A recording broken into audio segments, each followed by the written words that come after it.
자, 수업하겠습니다.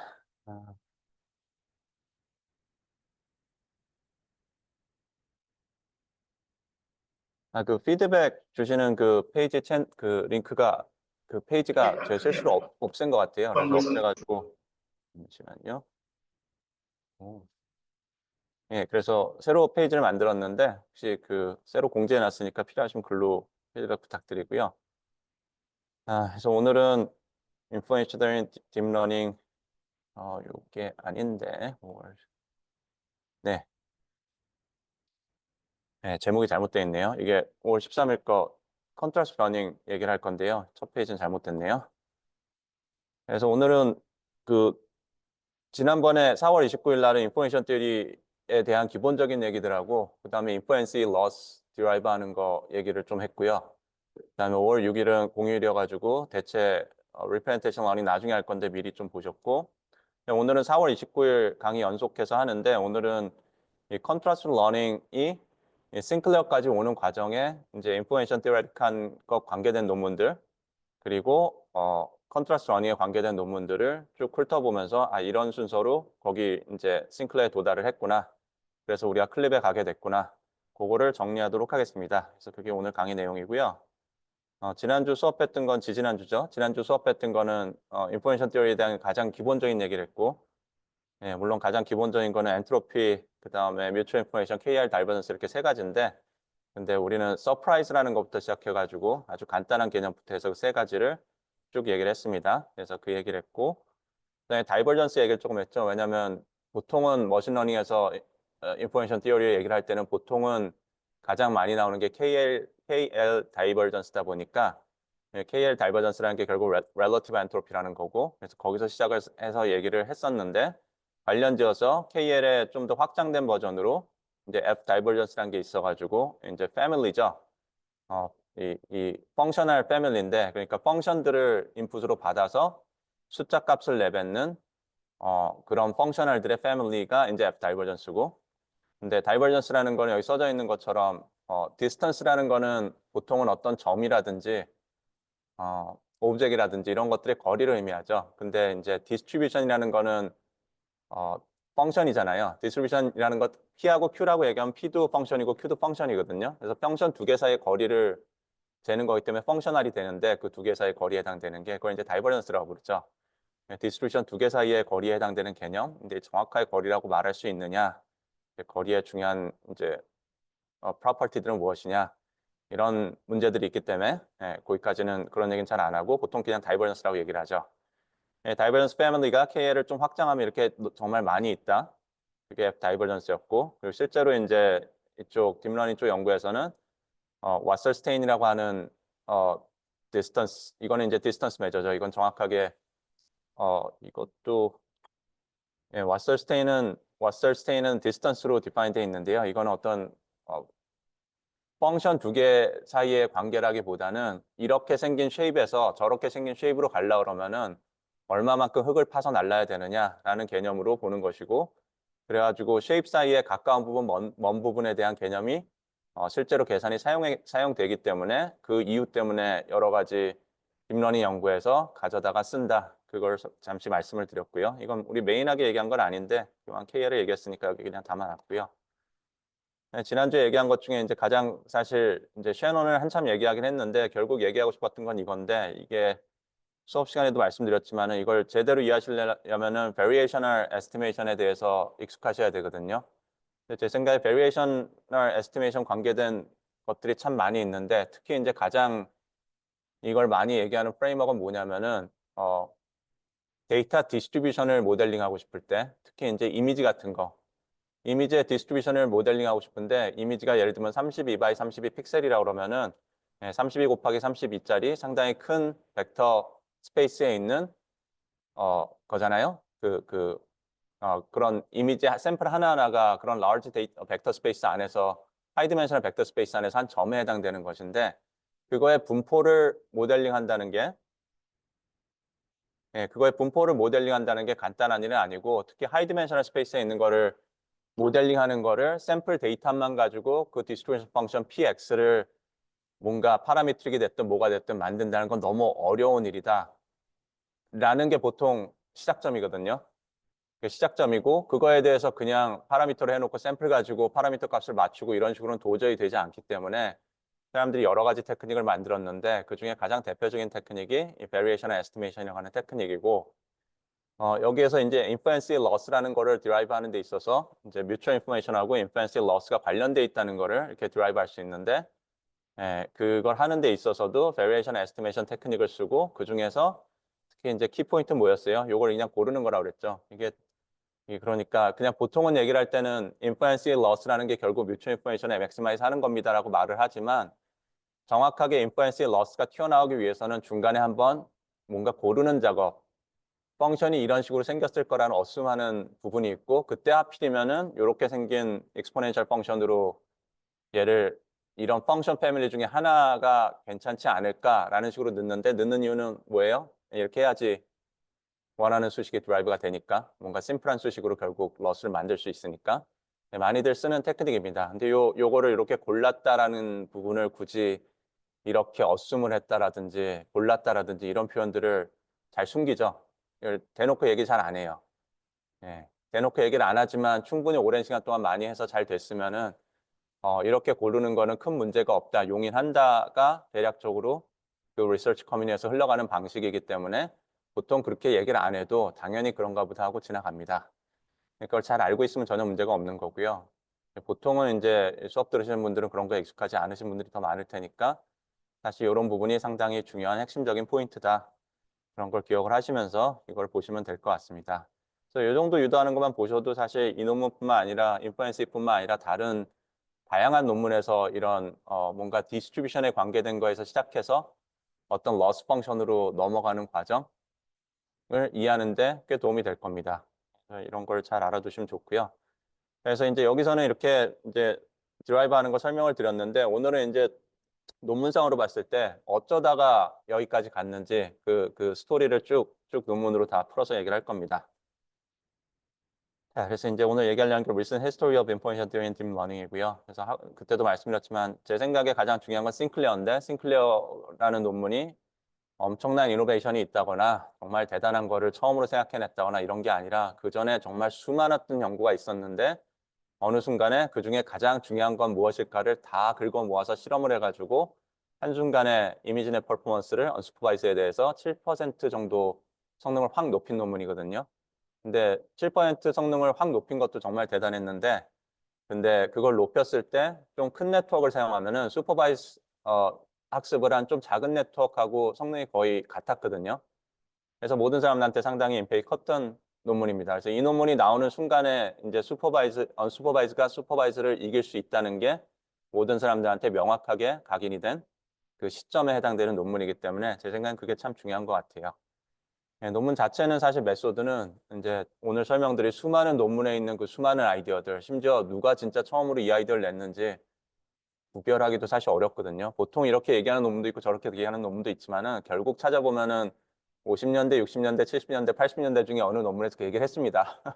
그래서 그러면 누가 크레딧을 받아야 되느냐가 쉽지가 않거든요. 근데 워낙에 비슷한 아이디어가 수많은 방식으로 쓰이니까 그런 동네에서 그 모든 걸 다 모아서 진짜 정말 좋은 컨비네이션이 되는 가장 기본적인 조합을 보여준 논문.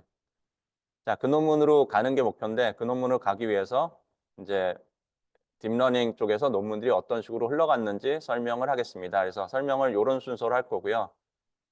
차례차례 넘어가면서 이제 설명을 드릴게요.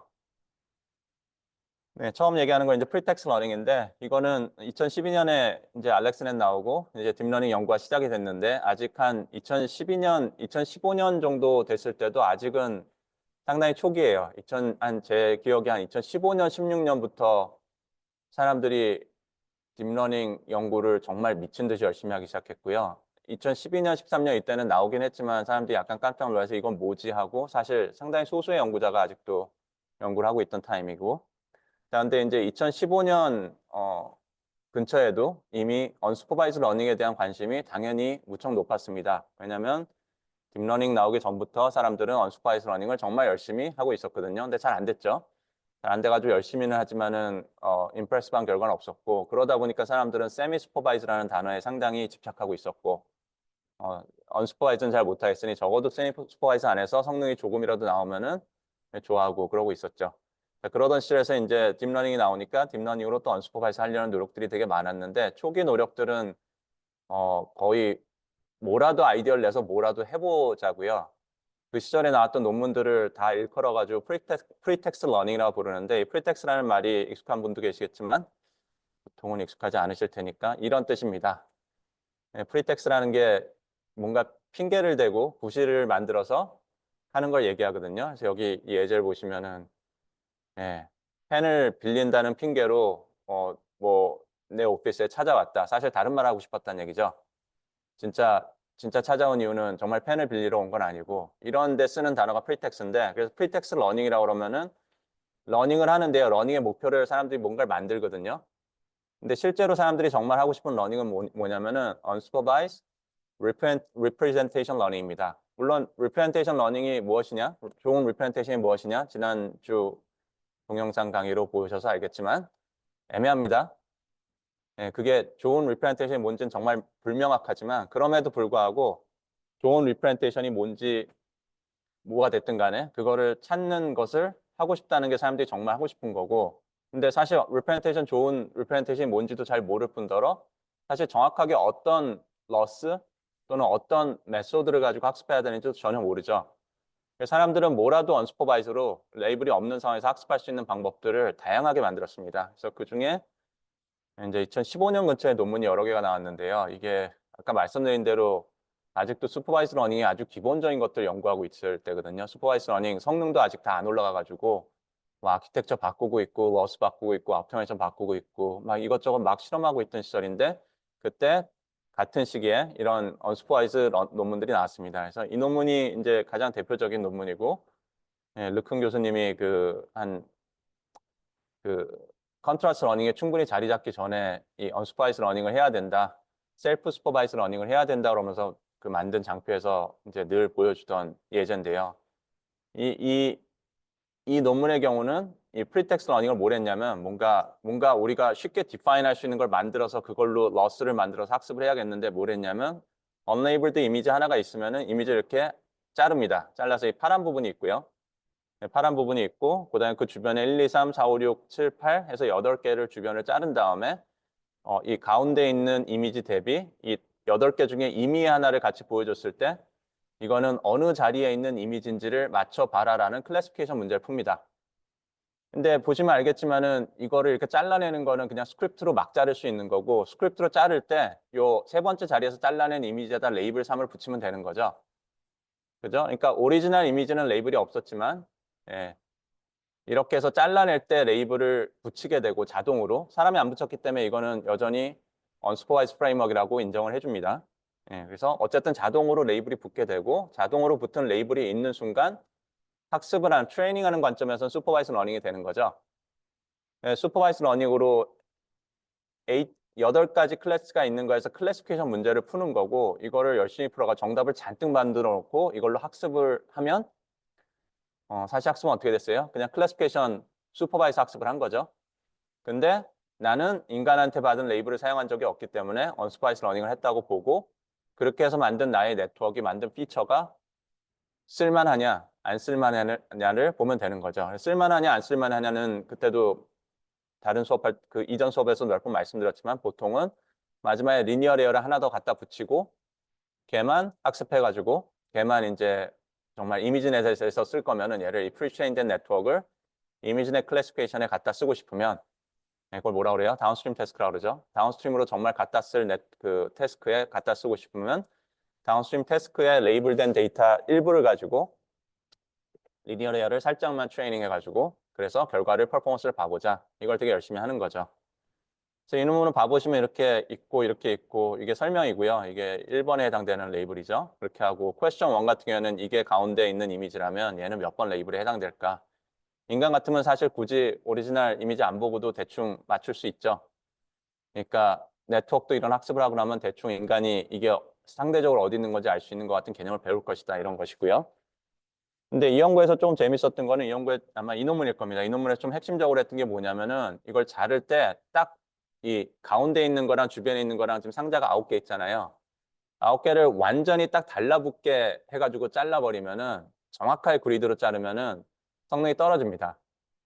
성능이 떨어지면서 이제 논문 저자들이 하는 설명은 뭐냐면은 이미지를 정말 딱 붙어 있는 채로 하면은 우리가 결국 배우고 싶은 거는 언슈퍼바이스드 러닝으로 학습하고 싶은 거는 하이 레벨 컨셉을 피처로 뽑아내는 걸 하고 싶은데 로 레벨이라고 하면 보통 픽셀 레벨에 있는 뭐 색깔이 뭐고 이런 것들을 얘기하는 거죠. 하이 레벨이라고 그러면은 고양이라든지 개라든지 이런 하이 레벨 컨셉을 얘기하는 거고. 근데 이거를 바로바로 붙어 있는 그리드로 자르게 되면은 얘 입장에서 요 예제로 보여준 거에 요 픽셀하고 요 픽셀을 갖다 붙였을 때 색깔이 비슷한지를 볼 수가 있겠죠. 왜냐하면 정말 붙어 있는 바로 네이버에 있던 픽셀이라면 보통은 색깔이 같거나 상당히 비슷하잖아요. 그래서 그냥 그 디스턴스를 그냥 봐가지고 색깔의 디스턴스를 봐가지고 취링을 할 수가 있어요. 그 만나는 지점에 있는 것들만 가지고. 그런 취링을 해서 학습이 돼버리면은 슈퍼바이즈드 학습했는데 그런 것들을 배워버리면은 결국 우리는 제너럴한 하이 레벨 컨셉을 배우게끔 하고 싶었는데 다운스트림 태스크에 가서 하이 레벨 컨셉에 해당되는 태스크를 시켜보면 성능이 잘 안 나오겠죠. 그래서 그 문제를 해결하기 위해서 여기서 이 오른쪽 그림 봐보시면은 이게 약간 로케이션에 대한 지터링이 들어갑니다. 좀 로케이션을 흔들어요. 랜덤하게. 좀 적당히 좀 랜덤하게 흔들리면서 스크립트가 자르도록 하고 그리고 반드시 어느 정도 갭을 두고 바로 옆에 붙어 있는 채로는 자르지 않습니다. 뭐 이런 이제 디테일들이 좀 들어가는데 근데 뭐 어떻게 보면은 트릭이고요.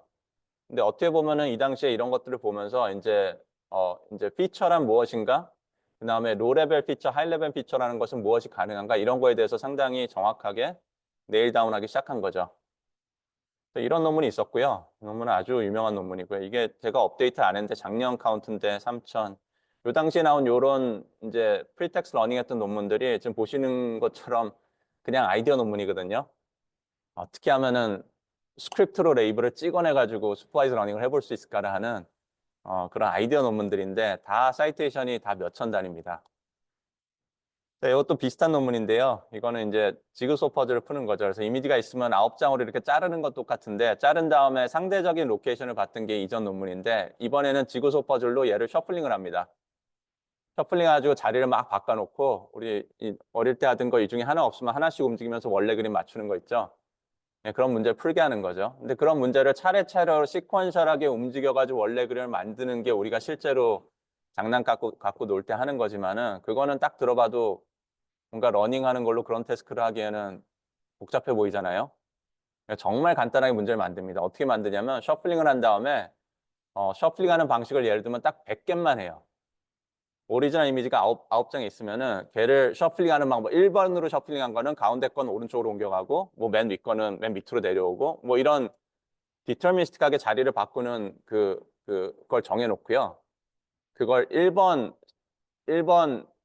셔플링 방법이 있고 2번 셔플링 방법이 있고 3번 셔플링 방법이 있고 이런 식으로 자리를 바꾸는 방법을 딱 100개로 제한을 합니다.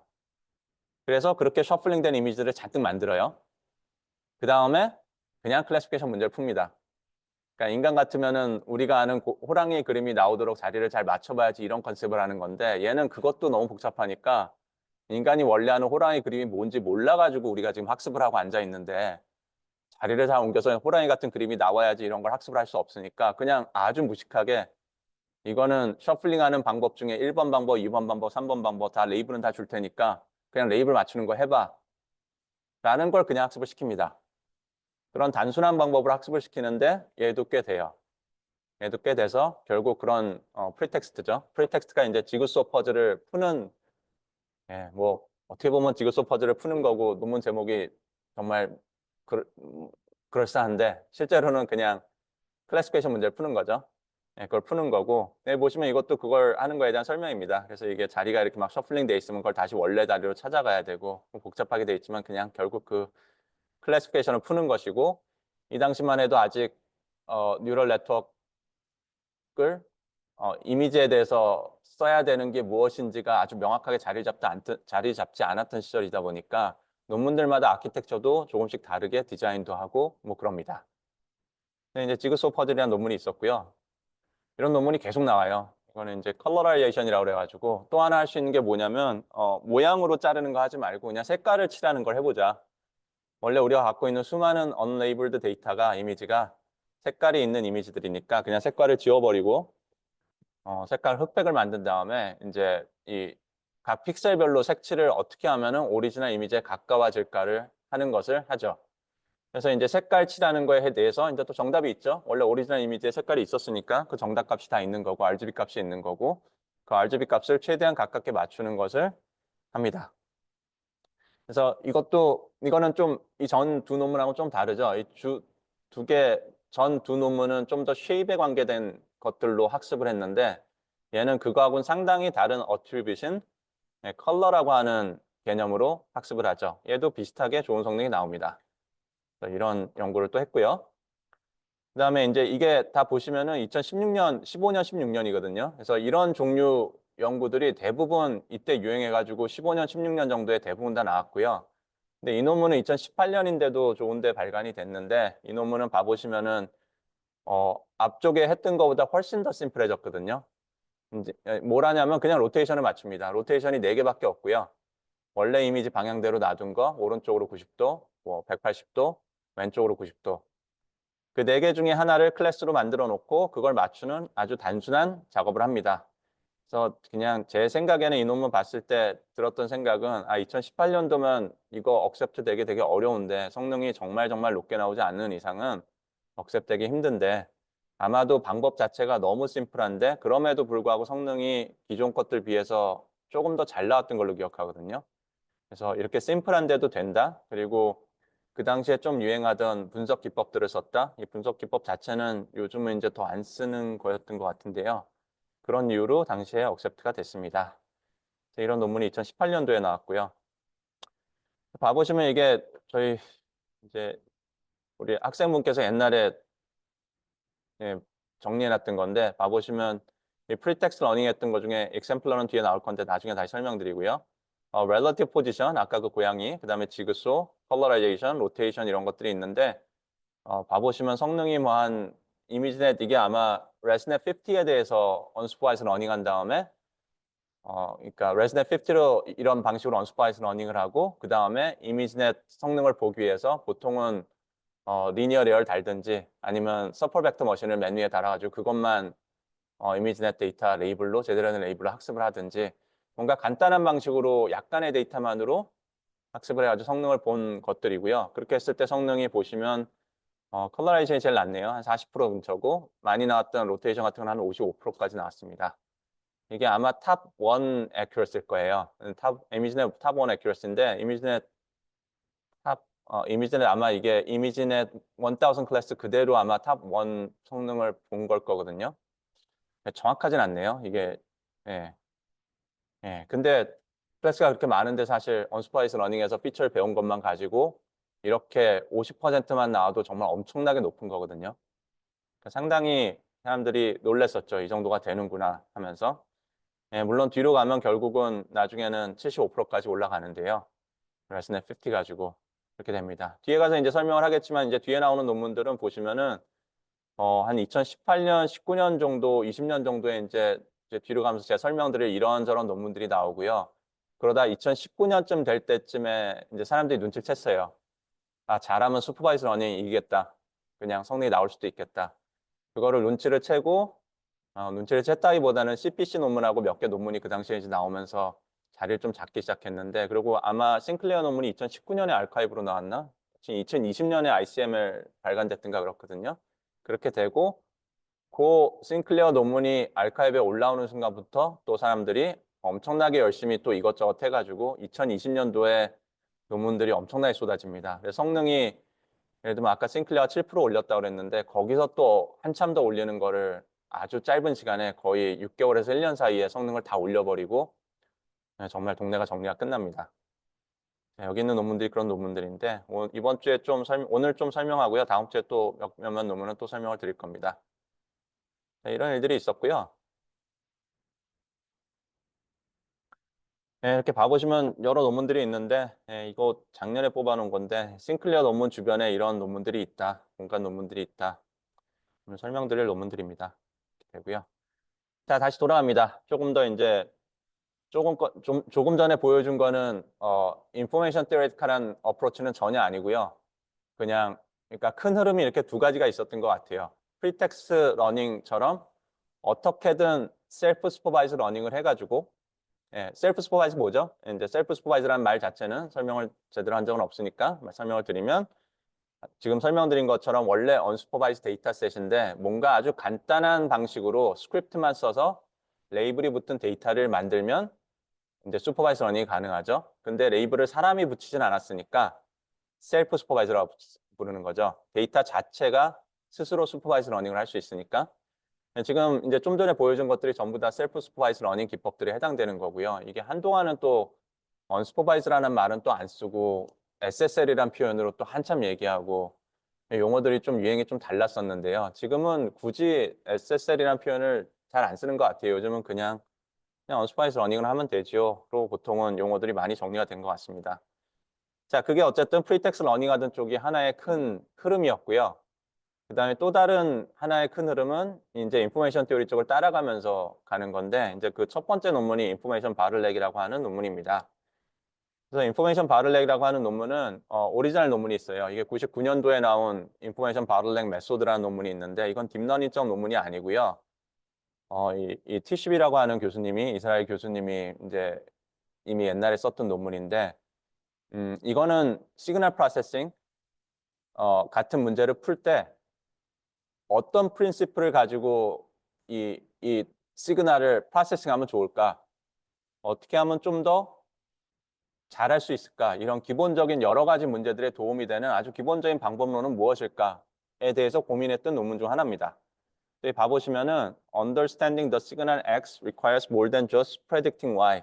그래서 결국은 이제 보통은 우리가 푸는 게 X라는 인풋을 받아서 Y라는 걸 맞추는 프레딕션 문제를 풀고 있긴 한데 그걸 풀기 위해서 우리가 생각해야 될 것이 무엇이냐에 관계된 얘기고 It also requires specifying which features of X play a role in the prediction. 그러니까 여기에서 되게 핵심적인 이 업스트랙에서 설명한 것에서 가장 핵심적인 아이디어는 뭐냐면은 인풋이라는 데이터가 들어왔지만은 결국 우리가 프레딕트하고 싶은 거는 Y라고 하는 정보고 X라는 인풋은 Y에 관계된 정보도 가지고 있지만 Y와 상관이 없는 정보도 가지고 있다. 그래서 상관이 있는 정보와 상관이 없는 정보 사이에서 과연 우리는 무엇을 해야 되는가에 대한 아주 기본적인 생각을 했던 논문입니다. 그래서 여기서 설명하는 건 뭐냐면은 information bottleneck이라는 건 어떤 의미냐면 we squeeze the information that X provides about Y through a bottleneck. 가지고 X라는 인풋이 있으면은 예를 들면 우리 딥러닝으로 치면은 가장 쉬운 걸로 생각하면 그냥 이미지겠죠. 이미지라는 거를 X tilde라고 하는 다른 리프레젠테이션으로 바꿀 건데요. 이때 프린시플이 뭐냐면 그런 다음에 결국 우리가 하고 싶은 거는 예를 들면 클래시피케이션 문제처럼 쉬운 걸로 예를 들면 클래스를 맞추는 거거든요. 클래스 정보는 오리지널 인풋 이미지 X에 들어있긴 했는데 이게 갠지 고양인지 근데 중간에 얘를 뭘 하면 좋을까 어떤 프로퍼티가 있는 애를 만들면 좋을까에 대해서 얘기를 하는 겁니다. 그거에 대해서 이제 여기 나와 있는 게 이것도 또 베리에이션 프린시플인데 뭐 또는 라그랑지안이라고 그냥 적혀 있기도 하고 그런데 컨셉이 뭐냐면요. X하고 X tilde 사이에서는 공유하는 정보, mutual information이 미니마이즈 되면 좋겠다. 왜냐? Y하고 상관없는 정보는 다 지우고 싶으니까. 그러니까 X하고 Y는 기분인 거고요. 그쵸? 이거는 이미 클래스 정보라든지 인풋 이미지는 정해져 있는데 우리가 지금 이 논문에서 다루는 거는 어떤 식으로 리프레젠테이션을 바꾸면 좋을까에 관한 것이고 그 두 개 프로퍼티가 뭐냐면 하나는 X하고 X tilde 사이의 정보는 뮤추얼 인포메이션은 미니마이즈 됐으면 좋겠고 왜냐하면 그 안에 Y하고 상관없는 정보가 많이 들어있는데 그걸 다 지우면 좋겠다는 뜻이거든요. 그 다음에 Y하고 X tilde 사이의 정보는 맥시마이즈 되면 좋겠다. 왜냐하면 결국 Y를 맞춰야 되니까 X에서 Y에 관계된 정보는 전부 다 X tilde에 남기고 나머지만 지우면 좋겠다는 거죠. 근데 이게 그냥 말로 하면 되게 간단한 얘기인데 결국 이제 이 논문의 핵심적인 디라이베이션은 뭐냐면 이 수식이거든요. 이거를 X tilde하고 X 사이의 뮤추얼 인포메이션은 줄여야 되고 이게 loss죠. 줄여야 되고 X tilde하고 Y 사이의 뮤추얼 인포메이션은 늘려야 됩니다. 여기 베타라는 게 들어가지고 라그랑지 멀티플라이어가 하나 들어가서 이거를 이제 옵티마이제이션 프레임워크로 치면은 두 개의 오브젝트가 있을 때 그거를 연결해 주는 거를 라그랑지 멀티플라이어로 연결해 줘 가지고 이 조인트에 해당되는 것을 옵티마이즈 한다라는 프레임워크로 간 겁니다. 뭐 더 자세히 설명하면은 여러 가지 또 얘기를 해야 되는데 일단은 여기서는 그냥 개념 정도만 이렇게 되고 넘어가면 될 것 같아요. 그래서 여기 보시면은 결국 근데 옵티마이제이션은 뭐에 대해서 하는 거냐? X가 들어왔을 때 X tilde의 디스트리뷰션이라고 돼 있죠. 이게 우리 이 컨디셔널 디스트리뷰션 이 수식을 쓰는 경우가 참 많이 있는데 이게 보통 뉴럴 네트워크에서 되게 뉴럴 네트워크가 됐든 뭐가 됐든 모델링을 할 때 되게 많이 쓰는 노테이션이죠. 인풋을 어떻게인가 처리해서 X tilde라는 걸로 바꿀 건데 결국 X가 인풋이니까 X의 컨디셔널하게 X tilde가 바뀌는 그 개념이 있는 거고 그래서 이 컨디셔널 디스트리뷰션 P를 우리는 설계를 하는 것이고 그 설계를 잘했더라면 필요 없는 정보는 날려버리고 필요한 정보는 남겼을 것이다. 또는 그렇게 되도록 우리가 옵티마이제이션을 해야 한다. 라는 프레임워크입니다. 또 오리지널 논문은 이렇게 돼 있고 좀 자세히 보면 이런저런 내용이 있는데 일단은 지나가고요. 뒤쪽에서 다른 논문으로 조금만 더 설명드릴게요. 자, 그런 논문이 있었는데 그 논문을 쓰셨던 TCB 교수님이 이제 딥러닝이 하도 시끄러워지니까 딥러닝 뉴럴 네트워크에 대해서 이제 학생분과 보기 시작합니다. 학생분과 이걸 보고 있다가 이제 딥러닝에 대한 걸 보고 있다가 그 사람들이 딥러닝이 왜 돌아가는지 모르겠다. 우리 그 제너레이션하고 옵티마이제이션에서 온갖 얘기를 다 했었는데 그 논의가 한참이던 시절에 내가 딱 봐보니까 이거는 인포메이션 바틀렉으로 설명이 될 것 같다고 생각하고 여러 가지 실험을 해보고 그 실험 결과에서 어떤 어떤 뭐랄까요? 이럴 것이다에 해당되는 걸 정리해가지고 논문을 낸 겁니다. 근데 조금 문제가 됐던 게 업스트랙 부분부터 이럴 것이다가 아니라 그냥 이렇다라고 적어버렸거든요. 어떤 실험 결과들을 그냥 쭉 적어놓고 그 실험 결과들을 봤을 때 이건 다 이렇게 되는 것이다라고 그래서 딥러닝은 이렇게 돌아가는 것이야라고 아주 강한 논자로 논문이 나왔습니다. 그래서 이제 그게 결국 좀 문제가 됐는데요. 그래서 오리지널 논문을 가서 좀 봐보면요. 이거를 어떻게 봐봐야 될까요? 이제 컴프레션하고 프레딕션이라는 단어가 나오는데 인포메이션 바틀렉 좀 전에 설명드린 것처럼 불필요한 정보를 날려버린다라는 컨셉이 컴프레션이고요. 이 논문에서는 용어가. 그 다음에 Y에 관계된 정보는 남겨야 된다는 게 프레딕션이거든요. 근데 X라는 게 들어왔을 때 뉴럴 네트워크에 이렇게 프로세싱을 해서 계산해서 올려보내면 처음에는 뉴럴 네트워크가 학습을 시작할 때는 이니셜라이즈 돼 있으니까 온갖 희한한 값들이 계산돼서 나오잖아요. 그래서 얼핏 생각해도 X에 관계된 정보 중에 Y와 관련이 있든 없든 간에 많은 부분이 벌써 저 위쪽에 가면 없어져 있지 않을까 하는 생각을 할 수 있는데요. 그런 개념을 가지고 설명을 합니다. 설명을 하고 실제로는 그리고 이 부분이 이제 클레임에 해당되는 건데 our main results are 하면서 이런저런 얘기를 적어놨는데요. 정말 강한 논조입니다. 컴프레션이 일어난다. X하고 Y하고 상관없는 정보가 쭉 없어지는 페이스가 먼저 발생을 해가지고 관련 없는 정보들이 쭉 주어지는 일이 먼저 발생을 하고 그게 대충 될 때쯤에 그레디언 디센트가 디퓨전하고 상당히 비슷한 일을 하면서 관련 있는 정보들만 남도록 웨이트들을 또 잘 조정을 해준다. 뭐 이런 얘기들을 쭉 적어놨습니다. 하여튼 그런 설명이 있고요.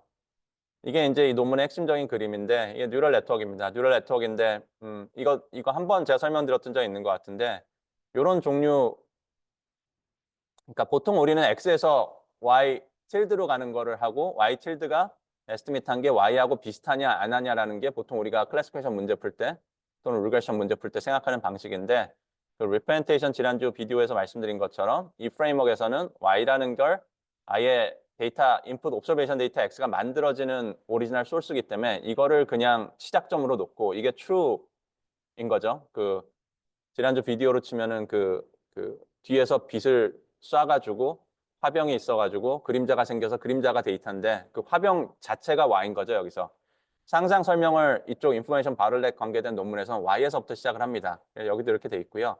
Y에서 X로 갔는데 우리는 Y는 접근을 못 하고요. 정답으로 있는 레이블이 있다면 그게 그냥 그 Y라고 믿을 수는 있는데 어쨌든 X에서부터 시작을 하는 거고 T1부터 TK까지가 전부 다 이제 중간에 리프레젠테이션이죠. 근데 뉴럴 네트워크가 얘들을 도대체 어떤 방식으로 계산을 하고 뭘 만들어내고 있느냐에 대한 설명을 하는 건데 그 설명에 있어서 예를 들면 I번째 레이어에 있는 TI representation 같은 경우는 이제 인코더를 통과하고 디코더를 통과한다는 개념으로 볼 수 있는데 X라는 거에 대해서 디펜던트 컨디셔널인 T를 만들어내는 걸 그런 인코더를 통과하고 그다음에 T에 대해서 또 컨디셔널인 Y를 만드는 디코더로 볼 수 있으며 그때 이쪽 정보는 미니마이즈 돼야 되고 이쪽 정보는 맥시마이즈 돼야 된다. 라는 개념이죠. 근데 그거를 이제 개념을 이렇게 설명을 이렇게 해놨을 뿐만 아니라 실제로 그림을 그립니다. 이게 제 핵심적인 그림이 어디 갔죠? 슬라이드에 있었나요? 여기 있는 그림을 설명할까요? 논문에 있는 걸로 가봅시다. 가 있을 텐데. 네, 이 그림이네요. 이 그림인데 이게 인포메이션 플레인이라고 부르는 거고요. 이 논문에서 플레인이라는 게 그냥 x하고 t 사이의 뮤추얼 인포메이션, x하고 y 사이의 뮤추얼 인포메이션 두 개 값을 그린 거고 여기 보시면 이 선을 따라간 게 하이어 레이어에서 뮤추얼 인포메이션을 잰 거고요. 그러니까 하이어 레이어에서 y하고 뮤추얼 인포메이션, x하고 뮤추얼 인포메이션을 계속 쟀는데 트레이닝 시작했을 땐 요 지점에 있었고 트레이닝을 한참 했더니 여기 갔다가 트레이닝을 더 했더니 일로 가고 있는 그림입니다. 그래서 이게 쭉 F폭이 계속 증가하는 거에 대한 그림인 거고 봐보시면은 처음에 이니셜라이즈 했을 때는 X하고 T 사이의 뮤추얼 인포메이션은 요 정도 되고요. 그 다음에 T하고 Y하고의 뮤추얼 인포메이션은 거의 0이거든요. 그러니까 처음에 뉴럴 네트워크가 랜덤하게 이니셜라이즈 돼 있으니까 중간에 있는 레이어에 계산됐던 리프레젠테이션은 Y에 대한 정보를 거의 안 갖고 있다. 근데 X에 대한 정보는 어느 정도 갖고 있다. 가 이 그림의 해석입니다. 근데 트레이닝을 더하면은 지금 이제 하이어 레이어에 있는 T를 보고 있는 거예요. 트레이닝을 더하면은 X하고 T 사이의 뮤추얼 인포메이션이 계속 증가합니다. 오른쪽으로 가죠. 그래서 X에 대한 정보가 증가하고요. X만 증가하는 게 아니라 Y도 증가해요. 우리가 정말 필요한 건 Y 정보인데. 둘 다 증가를 하다가 여기까지 가고 나면은 어느 정도 이게 빠른 속도로 여기까지 갔다가 X하고 Y하고 둘 다 증가시키는 짓을 하다가 적당한 때가 되면은 Y를 증가시키는 데는 별로 관심이 없고 X를 지우는 걸 되게 열심히 하더라. 라는 게 이 그림의 해석입니다. 그래서 이게 어떻게 되죠? 이게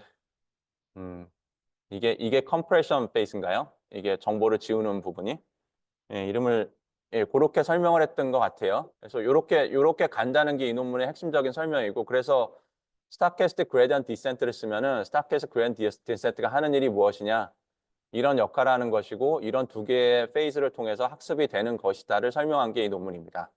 근데 이 그림 보시면은 이제 트레이닝 데이터 중에 5%만 가지고 한 거고요. 이게 어느 데이터였는지 기억이 안 나는데 그다음에 이게 아마 뭐 우리가 생각하는 시파라든지 이미지넷 이런 걸로 실험을 한 게 아니라 아마 신테릭 데이터 좀 희한한 데이터를 만들어서 했을 거예요. 아마 이렇게 뮤추얼 인포메이션 계산하고 그러는 것 때문에 45% 트레이닝 데이터 85%를 했더니 85%로 하면은 이렇게 보시면은 X, Y 둘 다 증가하다가 나중에는 Y만 증가하는 Y 정보만 남기고 X 정보는 지우는 작업을 정말 열심히 하더라. 하이어 레이어에서 로어 레이어에서는 잘 뭐 특별히 무슨 일이 일어난다기보다는 로어 레이어는 원래 X하고 Y하고 둘 다 정보를 다 갖고 있는 애죠. 그러니까 그냥 변화 없이 처음부터 끝까지 그냥 제자리에 있는 거고 이런 일을 벌어진다는 게 이 논문의 핵심적인 설명입니다. 이런 설명이고요. 근데 이 설명이 이런저런 얘기가 나오는데 네. 그걸 이제 SGD 얘기도 하면서 SGD 다이내믹스도 그 당시에 상당히 사람들이 관심이 있었던 우리 옵티마이션 얘기할 때 이 얘기도 여러 번 했었는데요. 그때 온갖 얘기들이 왔다 갔다 하던 시절인데 그거에 관계된 것도 이런 식으로 설명할 수 있다라고 딱 적어놨습니다. 이렇게 적어놨고요. 근데 네, 이거 일단은 지나갈까요? 지나가고 슬라이드에 설명드릴게요. 네. 그래서 이렇게 되게 상당히 많은 걸 설명을 했다라고 그랬는데 참고로 실험 자체는 좀 희한한 실험을 했어요. 이 네트워크도 익스페리먼트 부분을 보면 네트워크도 뉴런 사이즈가 12, 10, 7, 5, 4, 3, 2로 내려가는 MLP로 실험을 했고요. 데이터셋도 조금 희한한 데이터, 좀 가짜 데이터를 가져왔는데 뭔가 이런저런 계산하는 용도로 써야 돼가지고 그걸 할 수 있는 걸 좀 가져왔고 그래서 그렇게 한 다음에 실제로 뮤추얼 인포메이션 재는 게 지지난주 수업에 말씀드린 것처럼 참 어려운 일인데요. 그거를 그 당시에 있던 방법 중에서도 가장 기본적인 테크닉인 비닝을 그냥 했습니다. 그래서 인풋 그냥 데이터를 리프레젠테이션이 있는 데서 그냥 한 축에다가 그냥 30개로 그냥 빈을 쪼개고요. 다른 축을 30개로 쪼갠 다음에 그냥 빈 카운트 해가지고 뮤추얼 인포메이션을 재는 아주 단순한 방법으로 잰 결과를 지금 그림을 그려놓은 거거든요. 아까 보여드린 게. 이 그림이 그런 식으로 아주 단순하게 그린 그림입니다. 자, 이런 논문이고요. 그래서 이게 나왔을 때 상당히 센세이셔널 했어요. 이게 저 기억나는 것 중에 하나가 힌튼 교수님이 어딘가 이 발표를 들으셨나? 근데 뭔지 잘 이해는 안 되는데 되게 심오한 것 같은데 라는 뭔가 뭔가 상당히 파지티브한 코멘트를 해주셨는데 핵심은 무슨 말인지 모르겠는데 에 가까운 코멘트 하셨던 게 기억이 나는데 하여튼 그렇게 해도 되고 이거는 이제 이게 어디였더라? 이제 그 여러 가지 그 블로그는 아니고 좀 미디어인데 뭐 뉴스 아티클 같은 게 나오는 미디어인데 근데 좀 택에 관계된 것들 재밌는 것들을 빠른 속도로 내주는 데서 이게 너무 시끄러우니까 이런 그림을 직접 그려가지고 어, 아티클 하나 내줬습니다. 그래서 인포메이션 바를레오로 설명이 된다 이런 걸 내줬는데 근데 이 그림이 근데 그러니까 연구자들이 한 게 아니라 이 그 아티클 쓰시는 분들이 그린 그림인데 이 그림이 또 그 당시에 엄청 유행했었거든요. 모든 연구자들이 다 본 적이 있는 이게 의미하는 것 자체가 어떤 데이터가 있는데 꼭 필요한 정보만 빠져나오고 나머진 바를렉을 통과를 못해서 남는다라는 걸 한 거죠. 자, 이런 논문이 있었고요. 근데 그 논문은 이제 끝까지 모든 데서 다 리젝했고요. 아무 데도 억셉트가 안 돼서 발간이 결국 못 되고 아카이브에 아직도 남아 있을 겁니다. 그럴 거고요. 근데 그거 나오고 얼마 안 돼가지고 ICLR에 바로 논문이 하나 발간이 됐는데 그 논문이 이제 이 논문이 틀렸다라는 걸 설명하는 논문이거든요. 그래서 이게 틀렸다라는 논문은 바로 ICLR에 몇 달 만에 억셉트가 돼버렸는데 이 논문은 자세히 보진 않을게요. 근데 설명을 봐보면은 실험을 그냥 비슷한 실험을 합니다. 오리지널 논문에서 했던 실험들을 좀 변형해가지고 여러 가지를 한 다음에 그 논문에서 클레임했던 것들의 관례에 해당되는 것들을 쭉 찾아요. 그래가지고 예를 들면 이게 이런 식으로 갔다 이런 식으로 가가지고 X에 관계된 걸 지우는 작업을 나중에 정말 열심히 한다라는 게 그래서 딥러닝이 되는 거다. 그게 스타캐스 그레디언트 디센트가 하는 거다 이런 설명을 했는데 근데 이게 그 렐루 같은 액티베이션 펑션 자체를 탄지드 하이퍼볼릭 좀 희한한 세팅으로 오리지널 연구가 했거든요. 근데 일반적으로 많이 쓰는 렐루 같은 걸 해봤더니 이런 쉐입이 안 나오던데 라는 걸 예를 들면 보여주고 뭐 그런 종류의 실험들을 여러 개 해가지고 딱 오리지널 논문에 나왔던 클레임들을 하나하나 이렇게 디스퓨트 합니다. 틀렸다고. 그래서 그렇게 이제 나오게 되고요. 그래서 이제 이렇게 나왔는데 이 논문 때만 해도 사실 그 얘기를 열심히 안 했는데 사실 이 오리지널 논문이 잘못됐다고 말할 수 있는 제너럴하게 맞는 얘기는 아니라는 거를 바로 보여줄 수 있는 가장 기본적인 게 뮤추얼 인포메이션 에스티메이션 부분이거든요. 사실 이제 이 논문에서 뮤추얼 인포메이션 에스티메이션이 잘못됐다는 얘기도 하지만 이제 아주 반박하는 것들은 주로 오리지널 프레임워크에 있던 거를 많이 따라가면서 그런데 요걸 바꾸면 저렇게 되고 이런 식으로 설명을 많이 했는데 실제로는 지지난 수업에 말씀드린 것처럼 뮤추얼 인포메이션 에스티메이션 자체가 너무 어려운 거고 그 당시에 쓰고 있던 테크닉으로 쟀던 값들은 사실 거의 의미가 없습니다. 제대로 된 우리 이미지 같은 데이터들에 대해서 쟀을 때는 의미가 없는 상황이었는데 그거에 이제 당시 논문에서는 얘기 안 했지만 가장 대표적인 게 뭐냐면은 그 리얼 MVP라고 하는 논문이 있거든요. 리얼 MVP가 뭐냐면은 이것도 그냥 뉴럴 네트워크인데요. 이거는 이 논문이 나온 이유는 덴시티 에스티메이션에 써보려고 이미지 제너레이션이라든지 이런 것들의 덴시티 에스티메이션에 쓰는 네트워크 뭘 하면 좋을까 고민하다가 이런저런 이유가 있어가지고 만든 네트워크입니다. 근데 이 네트워크는 조금 희한하게 생겨가지고요. 인버터블해요. 그러니까 여기 보시면은 X1하고 X2가 두 개의 뉴런이라고 치면은 한 레이어를 통과할 때 계산을 어떻게 하냐면은 X1은 그냥 그대로 올려보내고요. 그대로 올려보냈으니까 어떻게 돼요? 거꾸로 밑으로 내려가야 되면은 Y1하고 X1하고 같으니까 바로 X1은 복구가 되죠. Y1하고 Y2 있으면은 X1은 그냥 Y1하고 같다 그러면 되니까 바로 복구가 되고 X1이 복구가 되는 순간에 여기 있는 Y2하고 X1을 이용해서 다시 X2로 복구할 수 있습니다. 왜냐면 봐보시면은 여기 Y2가 계산되는 게 X2하고 X1을 곱한 다음에 이 곱한 거에서 그 값에서 또 X1을 t배만큼 곱한 거를 그냥 더해주는 거거든요. 그러다 보니까 이게 인버터블해요. 되게 간단한 곱셈, 덧셈 수식이다 보니까. 그래서 이 네트워크가 근데 넌리니어잖아요. 렐루 같은 액티베이션 펑션을 쓴 게 아니고요. 아주 단순한 곱셈, 덧셈만을 이용해서 만든 넌리니어티가 있는 뉴럴 네트워크인데 학습도 되고요. 여러 가지 러닝도 되고요. 이걸 깊게 쌓으면은 원하는 여러 가지 또 좋은 일들이 생깁니다. 이것도 이제 이런저런 이유로 잘 쓰는 이런 걸 써야 될 때 쓰는 특히 덴시티에 관계된 것들을 이렇게 프로세싱 할 때 많이 쓰는 네트워크인데 근데 이 네트워크가 학습이 된다는 것 자체가 이제 첫 논문에서 했던 모든 얘기가 다 깨지거든요. 왜냐하면 뮤추얼 인포메이션이라는 거는 x에서 x tilde로 갈 때 아까 걸로 치면은 갈 때 정보의 유실이 없다면은 없어지는 정보가 하나도 없다면은 그리고 x tilde에서 또 다시 y tilde로 가는데 y 해수로 가죠. 에스티메이션으로 가는데 여기서 정보 러스가 없다고 치면은 x하고 x tilde하고의 뮤추얼 인포메이션이나 x하고 y 해수의 뮤추얼 인포메이션이 똑같거든요. 왜냐하면 공유하는 정보가 똑같잖아요. 세 개 다 인버터블 하니까 그냥 y햇에서 다시 x를 만들 수 있으니까 당연히 x가 갖고 있는 모든 정보를 y햇도 갖고 있고요. x에서 그냥 이 앞쪽으로 forward calculation 하면 y햇을 만들 수 있으니까 당연히 x도 y햇에 관계된 모든 정보를 갖고 있죠. x tilde 중간에 있는 애도 마찬가지고. 그래서 얘들은 뮤추얼 인포메이션이 다 서로 똑같습니다. 어느 페어를 골라도 뮤추얼 인포메이션 똑같은데 그러면 아까 설명했던 그 인포메이션 바를렉으로 했던 설명은 다 깨져버리거든요. 왜냐하면 I, X tilde가 항상 컨스탄트고 학습을 아무리 열심히 해도 I, X, 그 다음에 X tilde, Y tilde도 항상 컨스탄트거든요. 이 네트워크는. 근데 학습이 되죠. 그러니까 말이 안 되는 거죠. 네, 하여튼 이런 예제도 있습니다. 이것도 이제 아마 다음 수업 시간에 설명드릴 논문 중에 하나에서 이거를 되게 중요한 근거로 가져오면서 이런저런 얘기를 또 다른 거에 대해서 컨트라스트 러닝에 대해서 또 얘기를 하고 뭐 그런 논문들이 있는데요. 어쨌든 근데 이 논문 이거 외에도요. 인버터블 네트워크 몇 개가 더 있거든요. 아주 인버터블 네트워크를 쓰는 경우들이 종종 있어요.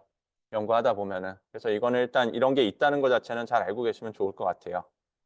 얘도 그냥 똑같이 스타캐스 그레이디언트 디센트를 학습하고 그냥 다 똑같습니다. 그냥 액티베이션 펑션이 좀 희한하게 생긴 애구나. 근데 인버터블 하구나 정도라고 생각하시면 됩니다. 자, 이렇게 되고요. 이게 첫 번째 논문이었고요. 이게 그 네. Opening the Black Box of Deep Neural Network via Information. 인포메이션 바를렉 논문이 첫 번째 논문이었고 근데 이 논문이 나왔을 때 워낙 이게 시끄러웠다 보니까 사람들이 인포메이션 티어리를 이용해서 딥러닝을 연구해 보려는 움직임이 이제 강하게 시작이 됩니다. 온갖 아이디어들이 이제 나오면서 사람들이 여러 가지 일들을 하게 되는데요. 그걸 뒤로 가면서 더 설명을 드릴 건데 그걸 넘어가기 전에 이 논문만 하나 소개를 드릴게요. 이제 지금 좀 전에 보여드린 논문들은 이제 맨 처음에 나왔던 2000년에 나왔던 인포메이션 바를렉은 되게 클래식 논문이고 기본적인 개념을 설명해 준 논문이어서 전혀 문제가 없고요.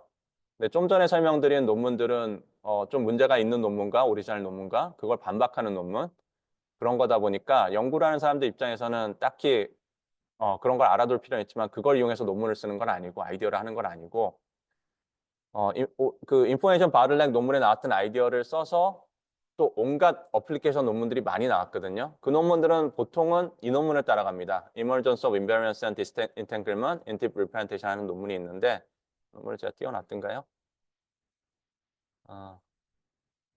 네, 띄워놨네요.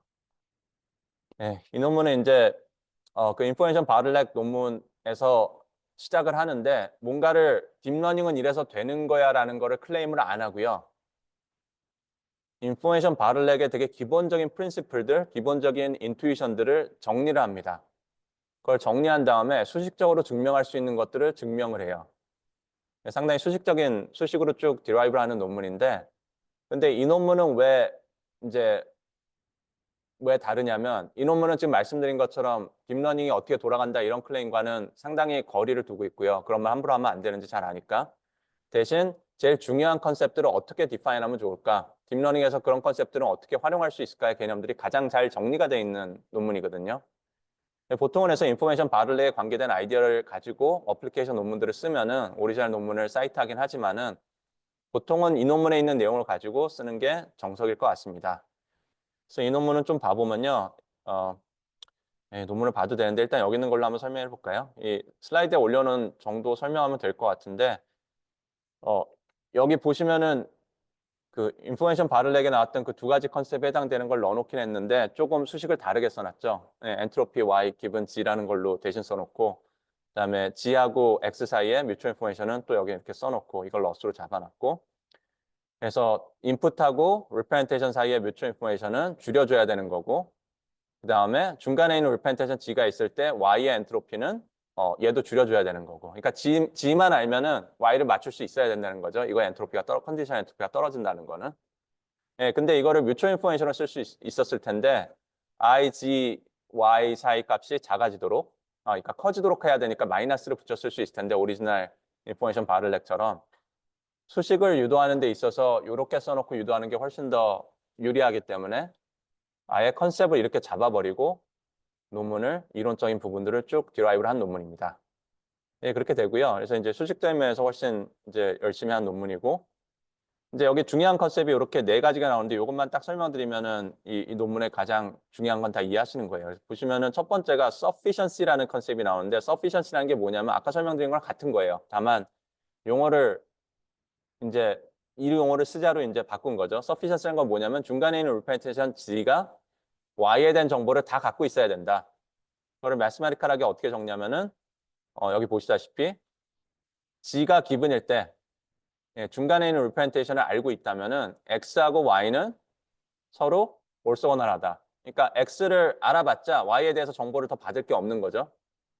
왜냐하면 G에 이미 그 정보가 다 들어있으니까 X에 관계된 Y에 대해서 알아야 되는 정보 중에 X가 갖고 있던 모든 정보가 G에 남아있다면 중간에 있는 representation G에 남아있다면 X는 필요가 없는 거죠. 그죠?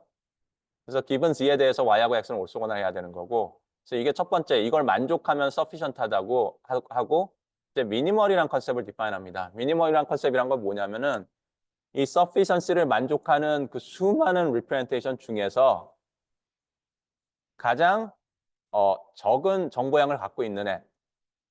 그러니까 그런 애들 중에서 smallest among sufficient representation. 그러니까 이 mutual information이 minimize 되는 거를 이제 미니멀이라고 부르는 거죠. 그러니까 X에 관계된 정보를 가장 적게 갖고 있는 애.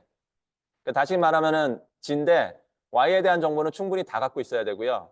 그런 수많은 representation 중에서 X에 대한 정보를 가장 미니멀하게 갖고 있는 애가 필요한 것이다. 그냥 사실 돌려 쓴 거예요. 다르게 쓴 건데 그걸 이제 sufficiency하고 minimal이라는 컨셉으로 잘 용어를 정리해주고 수식도 이런 식으로 했을 때 이거 관계된 것들을 유도하는 게 훨씬 더 클린해진다는 걸 정리해준 논문이라고 생각하시면 됩니다.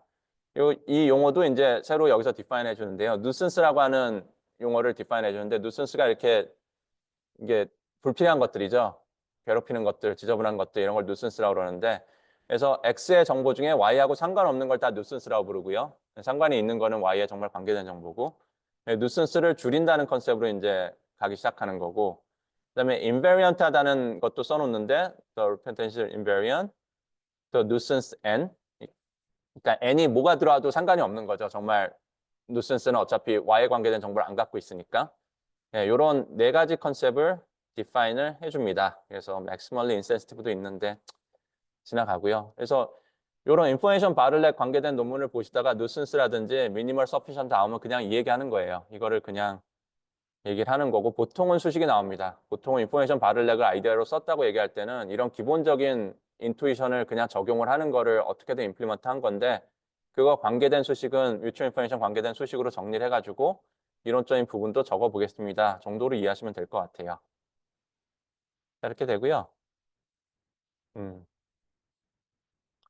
마인하고 MI 에스티메이션이 이제 두 번째인데 지지난주에 잠깐 얘기를 했던가요? 이 논문 이쪽 관계된 논문들이 이제 시끄럽기 시작하면서 이제 뮤추얼 인포메이션 에스티메이션 자체에 대한 관심이 정말 많이 올라가고 지난주에 설명드린 것처럼 비닝에서부터 이제 크로스코브 에스티메이터라는 것까지 가 있다가 그다음에 이제 베리에이션 에스티메이션, 뉴럴 에스티메이터들이 막 나오기 시작하는데 그 중에 처음 나왔던 게 이 마인이라고 하는 논문이고 마인이라고 하는 논문에서는 돈스코 바라난이라고 하는 그 또 다른 바운드를 사용하거든요. 그래서 인플루언시 할 때는 인플루언시 거기서 이제 바운드를 쭉 설명을 하면서 이런 식으로 합니다 하고 설명을 했었잖아요. 그러면서 여기 요 바운드 부분 수식이 시작할 때 이렇게 할 수도 있고요. 사실 다른 것도 있어요. 그렇게 말씀을 드렸잖아요.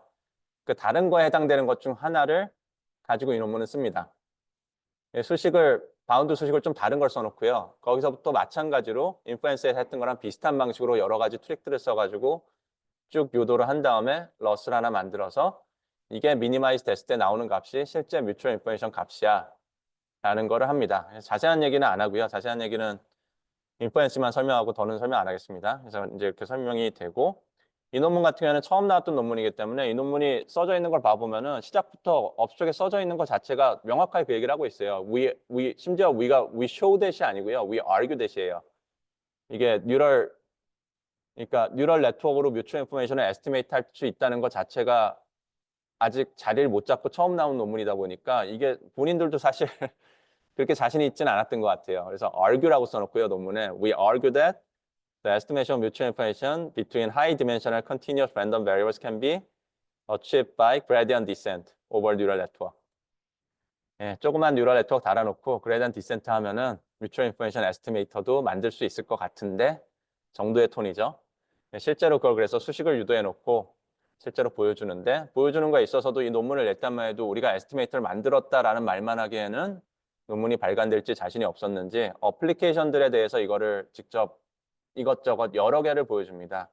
저기 보여준 두 개가 이제 겐에 대해서 보여준 예제인데 겐이라는 게 그 당시에 학습이 잘 안 돼서 여러 가지 트릭으로 학습을 결국 시키고 이제 막 발전하기 시작하던 시기인데 그 당시에 겐에 대해서 이 마인 뮤추얼 인포메이션 에스티메이터를 엑스트라 러스로 달아가지고 어디엔가 러스로 달아서 뮤추얼 인포메이션도 맥시마이즈 하면서 해보면은 좀 더 좋은 성능이 나오는 어플리케이션들을 찾아서 그걸 여러 개를 같이 보여주고 논문을 끝냅니다. 이런 논문이 있었고요. 이거는 지난주에 좀 얘기를 했으니까 더는 얘기는 안 할게요. 하고 인플루언시로 넘어가는데 이거는 이제 지난주에 다 얘기를 했고요.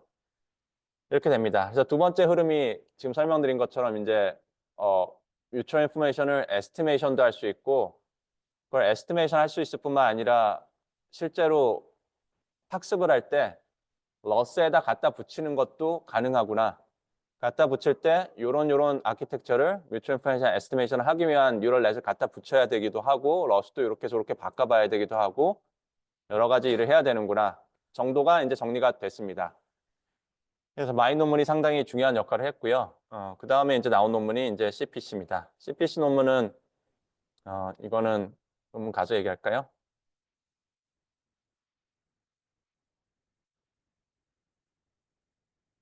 네, 이게 이제 뉴럴 에스티메이션 마인 논문이고요. 넘어가서 네, 이건 아까 마인 논문 지지난주 수업할 때 말씀드렸지만 마인 논문보다는 이 논문이 이제 보통은 뮤추얼 인포메이션 에스티메이트 관계된 거 정리된 수식을 볼 때는 누구나 보는 기본 논문이고요. 자, 그 다음에 이제 CPC 논문 관계된 거에서 이제 노이즈 컨트라스티브 에스티메이션이라는 것부터 설명을 해보겠습니다. 이 논문은 아까 그 인포메이션 바를렛 같은 경우에 2000년도에 나온 오리지널 TCB 교수님 논문이 있었다고 그랬잖아요. 마찬가지로 CPC 논문에서도 이제 노이즈 컨트라스티브라는 개념을 사용하는데 그 오리지널 개념은 이미 몇 년도인가요? 2010년인가 보네요. 2010년도에 이미 논문이 나와 있었습니다. 딥러닝과 상관없이 논문이 나와 있었고요. 이 논문도 참 앞부분을 봐보시면 잘 써져 있는데 하려는 건 뭐냐면은 이것도 제너러티브 모델, 그러니까 생성을 하는 경우에 대해서 디스트리뷰션을 에스티메이트 하고 싶은 문제에 대해서 다루는 논문입니다. 근데 아까 말씀드렸죠. 이미지 같은 경우에 하이 디멘셔널이다 보니까 그거에 대해서 그 이미지 사이즈가 뭐 900이라고 치면은 900 디멘셔널 벡터 스페이스 안에서 각 점마다 그 점이 발생할 확률이 얼마인지 라는 확률을 만들어야 되잖아요. 확률 분포를 만들려고 그러면 제너러티브 모델에서. 근데 그게 상당히 어려운 일이죠. 워낙 큰 벡터 스페이스니까. 그거에 대해서 문제를 어떻게 풀까에 대한 여러 가지 연구가 있었는데 그 어프로치 중에 하나고요. 이 논문은 봐보면 그래서 실제 데이터가 만들어지는 디스트리뷰션은 PD라는 디스트리뷰션을 따르는데 근데 우리는 이거를 PM이라고 하는 모델로 만들고 싶다. 근데 우리가 모델을 만들 때 늘 하는 게 뭐예요? 파라미트릭 모델을 만드는 거죠. 그래서 파라미터가 잔뜩 있는 모델 패밀리를 갖다 놓고 PM의 모델이고요. 근데 그 파라미터들은 뭐 세타로 쓰기도 하고 뭐 여러 가지 쓰는데 여기서 알파라고 써놨습니다. 쭉 그 파라미터들 다 모아놓은 걸 알파라고 부르고 그래서 이 PM이라는 걸 결국 만들 건데 우리가 정말 PM 모델의 알파를 정말 잘 골랐다면 진짜 잘 골랐더라면 드디어 이 펑션이 이 디스트리뷰션 펑션이 PD하고 같아지지 않겠느냐. 그래서 임의의 이미지를 하나 주면은 그거의 확률이 발생할 확률이 얼마라는 걸 보여줄 수 있고 그게 PD를 진짜 디스트리뷰션을 따를 것이다. 이걸 할 수 있어야 된다. 이게 기본적인 설명이고요. 이 설명을 한 다음에 근데 이런 걸 하려고 그러면 참 어려운 부분이 있어. 이제 그 설명을 합니다. 이게 늘 이제 이런 종류할 때 늘 나오는 얘기죠. 결국은 적분해서 1이 돼야 되는데 이 조건을 만족하는 펑션을 찾아야지 이게 probably PDF가 되는 거죠. PDF가 되는 것인데 그걸 하기 위해서는 임의의 펑션을 어떤 쉐입을 갖는 펑션을 찾은 다음에 걔를 노멀라이즈를 해줘야 되죠. 적분해서 1이 되도록. 그래서 이걸 뭐라고 불러요? 이걸 파티션 펑션이라고 부르죠. 이 노멀라이즈 하는 이 부분을. 늘 이 파티션 펑션을 어떻게 할 거냐라는 게 이 동네 연구에서 상당히 어려운 부분인데 이 논문에선 이걸 쭉 지적을 한 다음에 자, 이게 참 어려운 문제야라고 지적을 한 다음에 방법론이 뭐냐면은 뭐 이런저런 얘기가 나오는데 방법론이 뭐냐면 그 어디 수식이 어디 있죠? 네, 수식이 여기 이걸 잘 해석해 보면 이렇게 될 텐데요. 그냥 설명을 드릴게요. 하는 말이 뭐냐면요. 이거를 이 수식에다가 양쪽에다 로그를 씌운 다음에요. 로그를 씌운 다음에 여기 G 알파에 해당되는 파티션 펑션을 C라고 부른 다음에 1 over C라고 부르든가 그래요. 그냥 그런 다음에 그럼 로그를 치웠으니까 C가 옆으로 튀어나오잖아요. 네, 정확하게 말하면은 익스포넨셜 C라고 여기를 숫자를 적어놓고 로그를 양쪽에 취하면 로그에 요거 붙은 애가 있고 플러스 로그에 익스포넨셜 C니까 C만 남죠. 그렇게 그냥 수식을 만듭니다. 그러니까 다르게 말하면 여기 양쪽에 로그를 취해가지고 이 파티션 펑션에 해당되는 부분을 서메이션 텀으로 쪼개요. 쪼갠 다음에 그 상황에 대해서 이제 문제를 어떻게든 심플리파이 해가지고 풀어보자 라는 얘기를 한 다음에 이 논문에서 핵심적인 얘기는 근데 그 부분이 아니라 그거를 로지스틱 리그레션 모델로 간단하게 해가지고 뭔가를 해보자라는 얘기를 하고 그 다음에 하는 제일 중요한 얘기는 뭐냐면 근데 그것도 진짜 어려운데 그거 어떡할까 그러다가 그냥 샘플된 데이터만 가지고 그 파라메트릭 펑션을 찾는 건 너무 어려우니까 임의의 노이즈를 만들어내는 펑션을 하나 골라놓고 거기서 노이즈를 샘플링한 다음에 노이즈에서 샘플링된 노이즈 디스트리뷰션에서 샘플링된 애하고 원래 트루 디스트리뷰션에서 샘플링된 옵설버한 데이터하고 이 두 개를 비교하는 두 개를 클래시파이하는 문제를 푸는 식으로 학습을 바꿉니다. 근데 그걸 잘 해가지고요. 잘 해가지고 그게 수식적으로 여러 가지 어드밴티지가 있게끔 문제를 만들어요. 그거의 핵심적인 부분은 결국 노이즈 들어가는 부분을 노이즈를 아무 노이즈나 쓰지 않고요. 어널리틱한 펑션으로 잡을 수 있는 어널리틱한 펑션으로 딱 쓸 수 있는 노이즈를 잡아가지고 수식 유도하는 데서 그 어널리틱한 부분을 이용합니다. 예를 들면 뭐 대표적인 게 가우시안 디스트리뷰션이겠죠. 가우시안 같은 노이즈 대비 나의 이미지를 비교하면서 클래시피케이션하는 문제를 푸는 식으로 학습을 시킬 건데 가우시안 부분은 펑션으로 어널리틱하게 모델링할 수 있으니까 그걸 또 이 파라미트릭 모델을 찾아가는 거에 활용을 하고 뭐 그런 여러 가지 트릭을 쓰는 겁니다. 이게 이제 오리지널 나왔던 논문인데 그래서 논문 제목이 노이즈 컨스트럭티브 에스티메이션이거든요. 노이즈하고 대비해가지고 나의 샘플링된 데이터가 디스트리뷰션이 어떻게 다른지를 찾아보겠다라는 컨셉입니다. 지금 우리가 컨트라스트 러닝이라고 말하는 거에 그 컨트라스트가 시작점이 여기 있는 이 컨트라스트거든요. 네, 정확하게 요임으로 더 이상 쓰이지 않고 있지만 보통 우리가 컨트라스트 러닝이라고 할 때 그냥 보통 이런 논문들 역사를 안 보고 생각하면은 제일 먼저 드는 생각은 포지티브 샘플이 있고 네거티브 샘플이 있으니까 포지티브하고 네거티브를 컨트라스트 하는 거니까 컨트라스트 러닝이다. 보통 이렇게 생각을 하죠. 근데 그 개념이 원래 여기서부터 출발을 했습니다. 기본적인 개념은 이 논문에서부터. 근데 뭐 이 논문도 노이즈하고 컨스트럭티브하게 하는 거니까 포지티브, 네거티브라는 컨셉을 딱 말하진 않았지만 노이즈는 네거티브고 포지티브는 내 데이터 샘플에 있던 게 포지티브에 해당되는 거겠죠. 네, 이제 물론 인스턴스 와이즈 포지티브는 아니지만. 자, 이렇게 되고요. 이 논문이 이제 그 핵심적인 이제 핵심적인 개념으로 불러도 되는지 모르겠네요. 왜냐면 이게 지금 쓰는 우리 컨트라스트 러닝을 어떻게 만들었느냐, 어떻게 설명할 거냐에 대해서 방법이 워낙 많다 보니까. 자, 근데 CPC 논문 관점에서는 이 논문이 정말 중요합니다. 왜냐면 CPC 논문이라는 거는 이게 보통 이제 우리 지금 컨트라스트 러닝 할 때 사용하는 인퍼런스 러스라는 거에 대해서 거의 처음으로 그거를 제안해준 논문으로 다 인정을 받는 논문인데 이 인퍼런스라는 거를 제가 지난번에 이 오리지널 논문에서 이렇게 안 불렀다고 말했던 것 같은데 지금 오늘 수업 준비하면서 봐보니까 인퍼런스라고 직접 정확하게 말을 했더라고요. CPC 논문에서. 어쨌든 이 논문에서 인퍼런스라고 부르는 방식으로 러스를 만들었는데요. 여기 있는 그 NC 자체가 이 좀 전에 보여드린 10년도 논문에 나온 그 NC이거든요.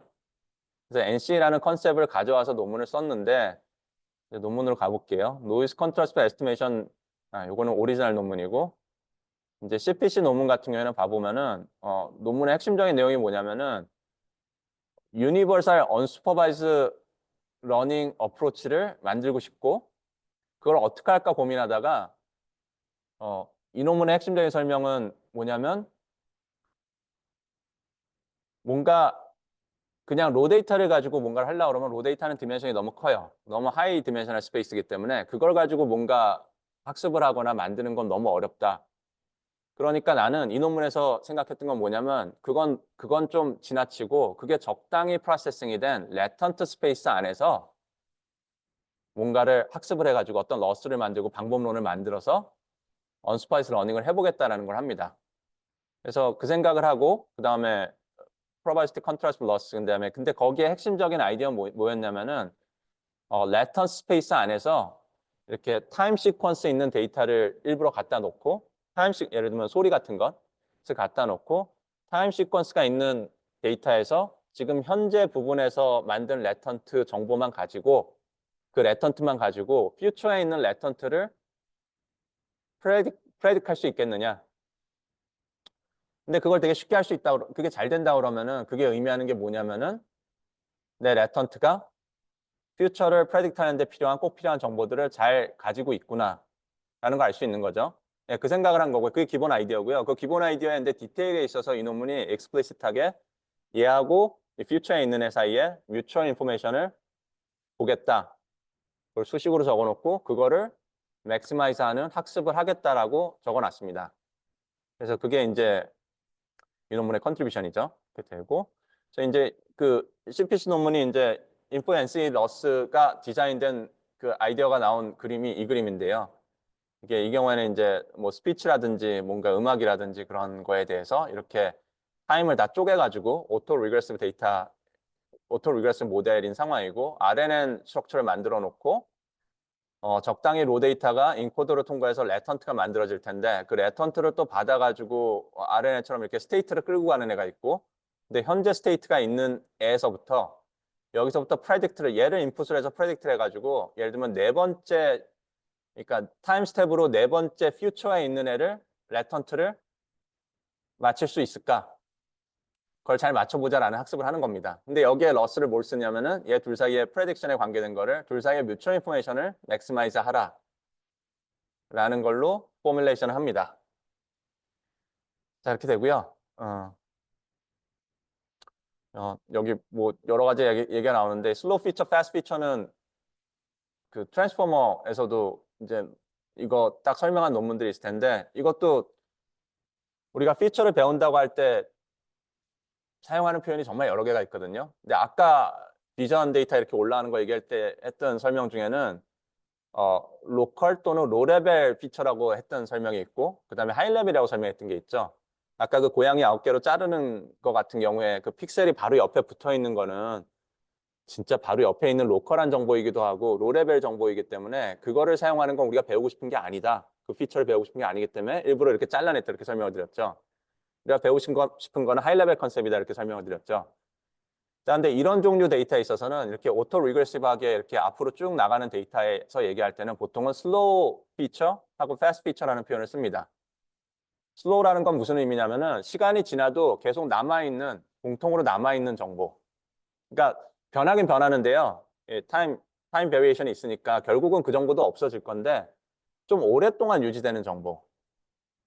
패스트라는 거는 바로 타임 시퀀스 바뀔 때마다 막 바뀌어가지고 없어져 버리는 애들. 그게 아까 비전으로 치면 로컬의 바로 옆에 픽셀 값 보는 거에 해당되는 거겠죠. 패스트에 해당되는 거. 그죠?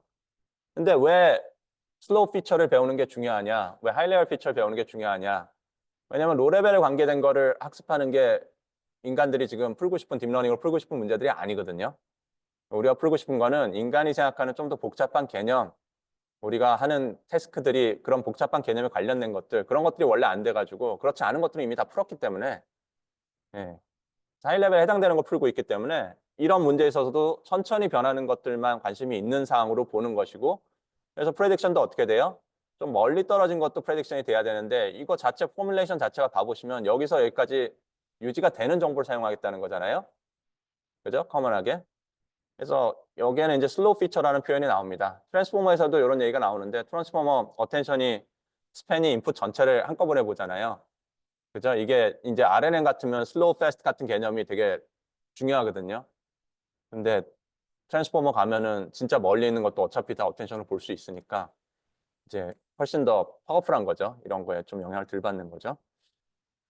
자, 그렇게 되고 그래서 여기 설명을 한 게 또 레턴트에 대한 설명입니다. 레턴트가 왜 레턴트에서 이 짓을 하고 있느냐. 우리 논문에서 레턴트에 대해서 이 프레딕션 하는 게 되게 중요한 아이디어인데 왜 그걸 하느냐. 로 데이터에서 이 짓을 하면은 너무 디멘션이 커가지고 아무것도 안 된다. 학습 절대 못한다.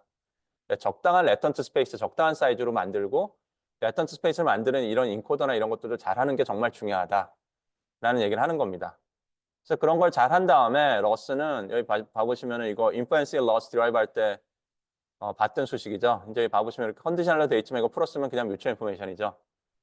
그래서 여기에 있는 컨텍스트 정보, 이 레턴트 임베딩에 있는 이 C하고 퓨처에 맞춰야 되는 이 G하고 사이에 뮤추얼 인포메이션을 맥시마이즈 하겠다.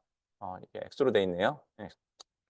이렇게 돼 있고요. 그 다음에 이제 그 수식에 대해서 이렇게 딱 적어 놓은 다음에 요거를 이런 식으로 생각하고 저런 식으로 생각하고 하면서 결국 우리 로스는 이렇게 생겼지를 하는데 요 설명 부분에서 이제 인퍼런스 저기 NCE 논문 얘기가 나옵니다. 노이즈 컨트라스티브 개념을 생각하면 어떻게 되고 요거를 수식으로 이렇게 바꿔야 되고 그래서 임플리멘테이션 관점으로 봤을 때는 그러니까 오브젝티브 관점으로 봤을 때는 나는 뮤추얼 인포메이션을 맥시마이즈 할 건데 그거를 임플리먼트하는 러스를 임플리먼트하는 관점으로 봤을 때는 노이즈 컨트라스티브 에스티메이션에 하는 임플리멘테이션 기법을 가져와서 수식을 이렇게 잘 변형을 하면은 결국 인퍼런스의 러스가 된다는 게 이 논문이거든요.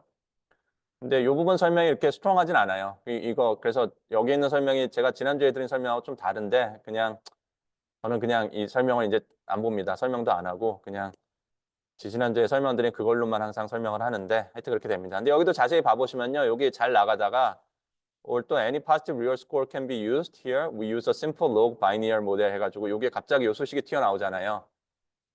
이게 뮤추얼 인포메이션을 에스티메이션, 뮤추얼 인포메이션 맥시마이즈 한다고 그랬는데 실제 수식에서는 우리가 아는 그 엔티 액센트 그 수식이 나오는 이유인데요. 근데 지난번에 말씀드린 것처럼 이걸 고른 겁니다.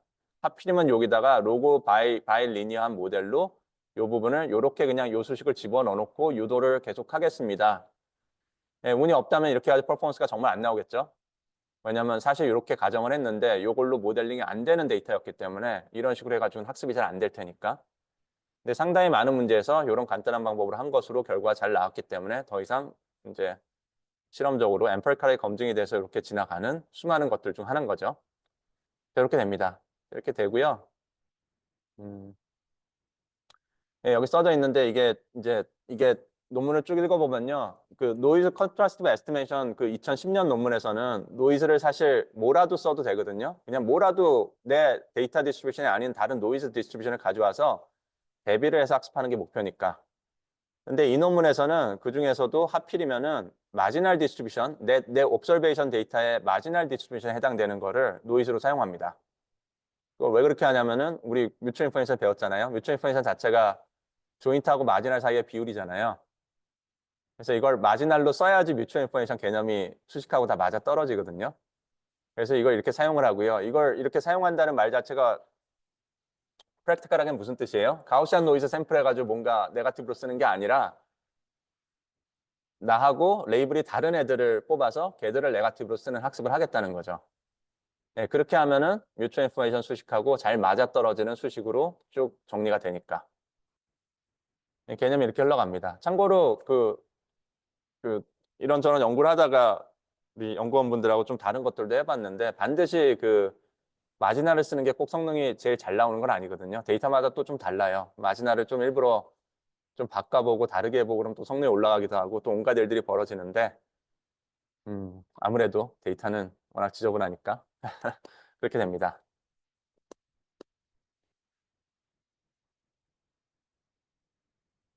자, 이게 CPC 논문이고요.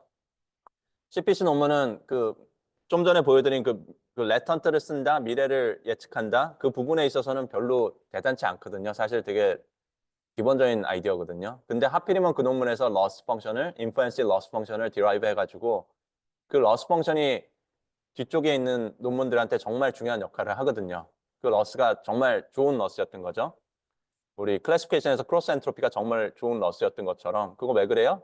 네, 그때도 설명했지만 해보니까 오랜 기간 오랜 데이터에 검증을 했는데 그게 제일 좋은 걸로 살아남은 거잖아요. 학습이 제일 잘 되는 걸로. 인퍼런스가 이제 컨트라스트 러닝에 있어서는 이제 정말 좋은 애로 살아남게 되는 거죠. 자, 요거는 2020년도에 이제 CPC 논문 2가 나온 건데 이거는 자세히 설명을 안 하고 그냥 하고 싶었던 말은 이게 이 당시에 워낙 이쪽 연구가 워낙에 핫했기 때문에 아직 LLM도 안 나왔고 그 당시에 그래서 성능이 누가 누구를 이겼다가 나오면은 그거를 이제 발표한 논문 쪽에서 또 어떻게든 지금 스테이트 오브 더 아트를 한 번 더 논문을 내는 게 또 너무 유행이었거든요. 그래서 CPC 저자들도 한 번 나중에 다시 그 가장 소타 성능을 한 번 더 찍어 누르고 우리가 이렇게 CPC 아이디어에서 시작해서 좀 고쳤더니 되더라라는 논문을 냈습니다. 근데 제 기억에 메소드적인 면에서는 사실 이게 대단히 바뀐 게 없었던 것 같아요. 자, 그 CPC 논문이 상당히 중요한 논문이고요. 그게 러스를 정립해준 논문이고 개념적인 면에서는 사실은 딥 인포맥스라고 하는 논문이 훨씬 더 개념적으로는 중요한 논문이었거든요. 불행히도 이거는 학습이 잘 안 돼요. 학습이 그렇게 CPC 러스는 정말 학습이 잘 되는 러스거든요. 어떤 데이터든 뭐든 정말 온갖 거에 대해 정말 잘 되는 러스인데 딥 인포맥스라는 거는 러스가 문제가 아니라 방법론 자체가 조금 다른데 그게 그렇게 잘 되진 않습니다. 근데 개념적인 면에서는 어떻게 이런 아이디어들이 발전해 왔는가의 역사를 생각해 보면 좀 더 정통 생각을 따라가는 논문이긴 합니다. 이 논문을 소개를 드릴 텐데 그 논문 소개하기 전에 여기도 마찬가지로 그 논문에 뭔가 할아버지쯤 되는 논문이 있습니다. 그 논문이 88년도 논문인데 이제 셀프 오르거나이징이라는 말을 한번 들어보셨을 거예요. 이런 종류의 연구들이 있다는 거를. 근데 이게 이제 88년도 논문인데 이 논문은 정말 유명한 논문인데 이 논문은 무슨 논문이냐면은 뭐 딥러닝 없던 시절이죠. 예, 뉴럴 네트워크에 관계된 거긴 한데 뉴럴 네트워크를 보는 관점이 우리가 지금 하는 엔지니어링 뉴럴 네트워크가 아니고요. 인간의 뇌의 관점입니다. 그래서 인간이 도대체 머릿속에 있는 뉴런이 있는데 뉴럴 네트워크가 있는데 이 뉴럴 네트워크를 도대체 어떻게 학습을 해가지고 뭘 해내는 것이냐에 대한 온갖 연구를 하던 시절에 이 논문에서 그거에 대해서 한 가지 가설을 내놓습니다. 그게 이제 어떻게 스스로 뉴럴 네트워크가 머릿속에 있는 뉴럴 네트워크가 셀프 오거나이즈가 돼가지고 의미 있는 일을 하게 되는가에 대한 설명 중에 하나예요. 그 설명을 한 논문이고요. 이것도 논문을 잠깐 봐볼까요? 띄워놨나? 네, 여기에 띄워놨네요. 네, 뭐 시작부터 Mystery of Perception 이라고 적어놓고 뇌에서 도대체 이게 어떻게 하는 걸까 이런 얘기를 해놓고 Biological Development은 상당히 컴플렉스한데 Might there be organizing principle? 혹시 이런 organizing principle이 있지 않을까라고 그러면서 이런 거를 정말 설명하면 좋을 텐데라는 거를 희망사항을 적어놓습니다. 그래서 essential aspects of how a perceptual system develops and functions. 이게 머릿속에 뉴럴 네트워크가 어떻게 디벨롭되고 펑셔닝을 하기 시작하느냐. We can attempt to infer without waiting for far more detailed experimental information. 그러니까 우리 이제 뉴럴 네트워크 우리 딥러닝 정말 공학적으로 하는 거에서는 학습을 슈퍼바이저 러닝을 되게 많이 하면 당연히 잘 되는 건데 그렇게 슈퍼바이즈도 아닌 걸로 학습을 그렇게 많이 안 했는데도 인퍼런스를 어느 정도 할 수 있는데 사람은 그건 도대체 어떻게 되는 것인가 그 설명을 하고 싶다. 이런 얘기들을 써놓습니다. 그래서 이런 것들이 이제 논문의 이제 가장 큰 목표였던 거고 그거에 대해서 이제 설명하는 가설이 뭐냐면은 뒤쪽에 뭐 여러 가지가 있는데 그냥 쉽게 설명을 드리면은 어떤 가설이냐면요. 인풋이 있는데 그게 뉴럴 네트워크를 타고 올라가면서 계산이 돼가지고 뭔가 다른 것으로 바뀔 거잖아요. 계산값으로. 근데 밑에 쪽에 봤던 리프레젠테이션하고 위쪽에서 봤던 리프레젠테이션 사이에 뮤추얼 인포메이션이 커야 되지 않겠느냐가 그냥 포인트예요. 그러니까 로 데이터를 이렇게 프로세싱해서 쭉 올라갈 건데 뭔가 계산해서 자꾸 다른 걸로 바꿀 건데 밑에 있던 정보를 최대한 많이 갖고 있어야 되지 않겠니라는 어떻게 생각하면 너무 당연한 당연한 얘기를 합니다. 근데 그거를 하는 데 있어서 대신 어떤 컨스트레인트가 있어가지고 이런저런 컨스트레인트가 있는 상황 안에서 뉴럴 네트워크에 이런저런 계산을 할 건데 어쨌든 들어왔던 정보를 최대한 많이 보존하면서 위쪽으로 계산을 올라가야 되지 않을까라는 게 그게 이제 셀프 오거나이제이션 논문에서 얘기한 거고요. 이 외에도 이제 이게 좀 제가 너무 심플리파이 했는데 이런저런 여러 가지 얘기를 합니다. 근데 이런저런 여러 가지 얘기했는데 이게 지금 말씀드린 것처럼 뇌라는 게 어떻게 스스로 오거나이즈 해가지고 예, 퍼셉츄얼 네트워크가 돌아가는 것이야가에 대한 논문이다 보니까 이게 어떤 명확한 기준을 가지고 이런 식으로 드라이브해서 이렇게 되고 이런 거라기보다는 이런저런 컨셉들을 잘 설명하는 논문입니다. 이 논문이 있었고요. 이 논문을 이제 모티베이션 삼아가지고 이 논문의 내용을 가지고 쓴 논문이 Deep Infomax라고 하는 논문, DIM이라고 불리는 이 논문인데요. 이 논문은 그래서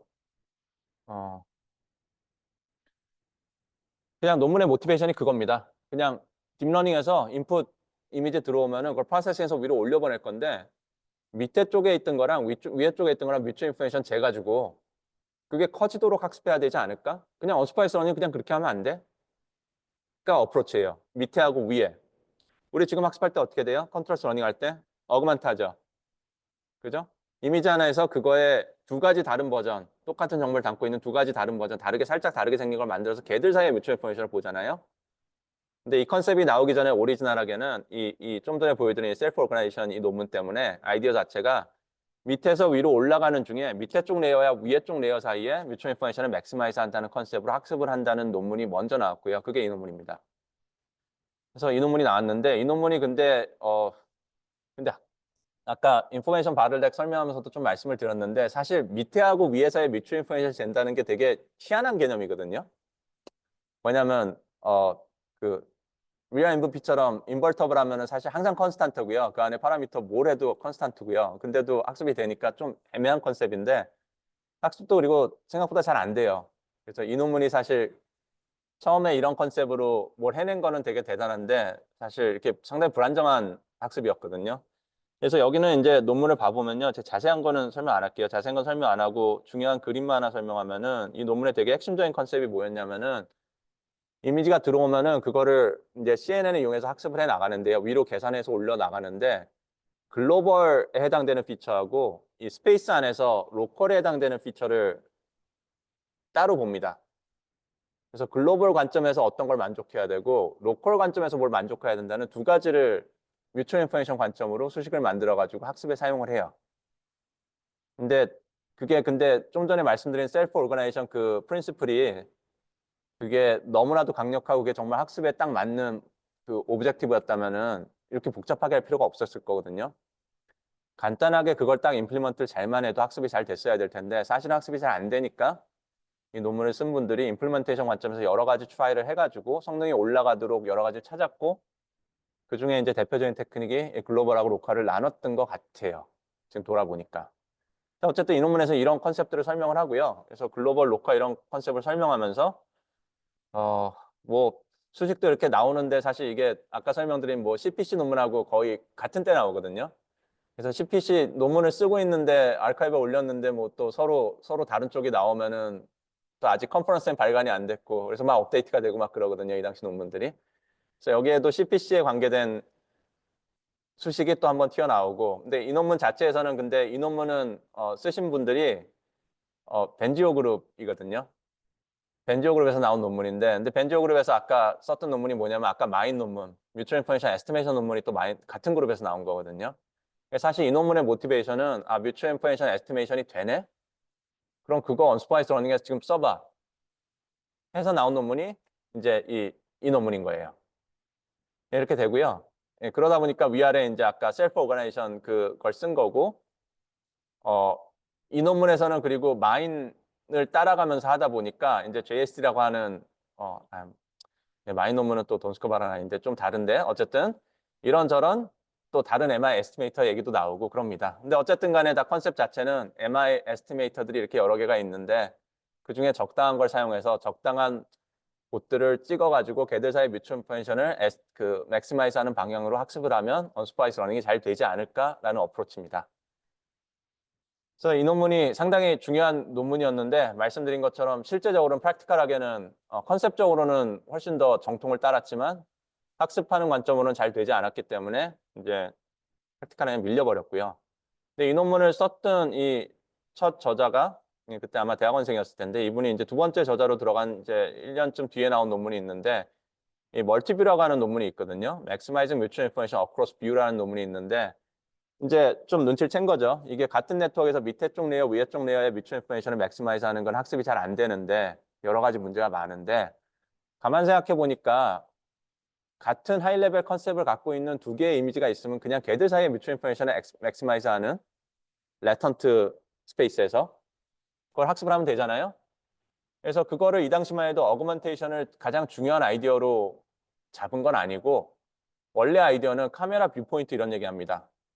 카메라를 가지고 같은 상황을 오른쪽에서 한번 찍고 왼쪽에서 한번 찍으면 사실 세먼틱하게는 컨텍스트 상으로는 같은 하이레벨 상으로는 같은 정보를 갖고 있는데 픽셀 단위에서는 완전히 다른 픽셀이지 않느냐. 걔네 둘이 같은 정보를 갖고 있을 테니까 걔 둘 사이의 뮤추얼 인포메이션을 페어로 찍어진 같은 카메라 뷰에서 찍힌 같은 카메라로 같은 상황에 대해서 두 개의 다른 카메라 뷰로 찍은 페어들끼리는 뮤추얼 인포메이션이 커져야 되고 그러니까 파지티브한 페어로 봐야 되고 그렇지 않은 애들은 네거티브로 보면 되지 않을까라는 얘기를 하다가 근데 이 논문에서 이제 그거에 대한 논문을 쓴 건데 멀티뷰 논문을 쓴 건데 여기서 실험 쪽에 뒤쪽에 가면서 어그먼테이션을 언급을 합니다. 그래서 그냥 멀티뷰를 따로 그렇게 안 찍었어도 그냥 이미지 있으면 어그먼테이션을 그냥 여러 번 하면 되는데 어그먼테이션 한 걸 가지고 이제 그 둘 사이의 뮤추얼 인포메이션 맥시마이즈 한다는 컨셉이 이 논문에서 나오는데요. 근데 이 논문 같은 경우에는 여전히 이 전 단계 논문을 따라가다 보니까 보시면은 잘 보시기 어렵겠지만 로컬하고 글로벌이라는 컨셉이 아직도 살아 있습니다. 그래서 멀티뷰 또는 어거먼티드 뷰를 하는데도 로컬하고 글로벌 사이의 리프레젠테이션을 가지고 이것저것 뮤추얼 인포메이션을 여기저기 러스트를 달아서 학습을 해보려고 노력을 합니다. 그래서 이 논문만 해도 2019년이니까 성능이 꽤 많이 잘 나왔을 거고요. 이제 잘 나온 이유는 멀티뷰, 어그먼티드 뷰를 사용하는 게 상당히 파워풀한 테크닉이기 때문에 위아래 쪽을 같은 네트워크의 위아래를 보는 것보다 훨씬 더 학습이 잘 되다 보니까 올라가기 시작했고 이렇게 됩니다. 자, 그게 이제 그 DIM이라고 불리는 딥 인포맥스라고 불리는 계열의 연구들이고요. 예, 이 연구하고 CPC 연구가 이제 비슷한 타이밍이고 이제 중요한 연구였고. 근데 제 기준으로 이제 싱클레어 논문에서 제일 핵심적인 것들이 몇 가지가 있는데 학습하는 관점으로는 인퍼런스 러스, CPC에서 만든 그 인퍼런스 러스하고 그다음에 이 어그먼테이션에 해당되는 이 컨셉을 학습에 사용하는 이 두 가지가 사실 가장 핵심적인 두 부분이거든요. 그냥 컨트라스트 런을 설명하라. 두 가지 키워드가 뭐냐 그러면은 그냥 저한테는 그냥 inference loss 그냥 그다음에 augmented. 근데 augmented 뷰에 해당되는 거를 이제 표현하는 방식이 여러 개가 있는데 그중에 가장 제 생각에 적절한 용어는 사실 instance discrimination이라는 표현입니다. 그래서 요거에 대한 게 또 논문이 또 따로 있기 때문에 물론 요 멀티뷰 같은 논문에서 이미 이 어그먼트 하는 거에 대한 얘기를 하고 있지만 아예 인스턴스 디스크리미네이션이라는 용어를 딱 자리를 잡고 썼던 논문도 있거든요. 그래서 그 논문을 잠시 설명을 드리면요. 그러니까 논문 자체가 인스턴스 디스크리미네이션인데 오늘은 다르게 이 논문부터 설명해 볼까요? 예, 사실 그래서 인스턴스 디스크리미네이션이라는 표현에 대해서 크레딧을 보통 이 논문이 많이 받는데요. 근데 사실 2014년도에 Exemplar CNN이라고 하는 프리텍스 러닝 논문이 있었거든요. 아까 설명드렸던 그 수많은 프리텍스 기법도 있었잖아요. 그거에 사실 더 오리지널 버전, 2014년이니까 거의 처음 나온 논문인데 이 논문에서 만들었던 프리텍스가 뭐냐면은 이미지가 내가 예를 들면 천장에 있으면은 걔들이 레이블이 없는데 도대체 어떻게 가짜 레이블을 붙여가지고 학습을 할까 고민하던 그 수많은 방법 중에 하나가 이미지 하나가 오리지널 이미지가 얘였으면은 얘를 어그먼트를 예를 들면은 이거 몇 장인가요? 하나, 둘, 셋, 넷, 다, 열, 일곱, 여덟, 83, 24장인가요? 어그먼트를 그냥 23번 합니다. 다른 그냥 랜덤하게. 마치 싱클에서 어그먼트 하는 것처럼. 어그먼트한 버전을 여러 개를 만든 다음에요. 얘들 전부 같은 레이블로 사용을 해요. 왜냐하면 오리지널 정보가 같은 건데 어그먼트한 거니까 거의 같은 정보니까 얘는 레이블 1로 다 그냥 보면 되겠네? 자, 근데 여기서 이제 인스턴스라는 개념이 명확하게 나온 건데 인스턴스가 뭐예요? 인스턴스가 데이터셋이 있으면 한 샘플을 부르는 이름이 인스턴스죠. 하나의 인스턴스, 하나의 예제. 그죠? 그러니까 인스턴스마다 클래스가 되는 거거든요, 지금. 그래서 내 데이터셋이 로 데이터가 이미지가 1000장이 있었으면은 1000개의 인스턴스가 있는데 같은 디스트리뷰션에서 뽑아진 내가 관심 있는 이미지 제너레이션하는 그 디스트리뷰션에서 뽑아진 이미지가 1000개가 있는데 각각을 하나의 클래스로 보고 클래시피케이션을 하고 싶고 근데 한 장씩만 가지고 클래시피케이션 하면 어떻게 돼요?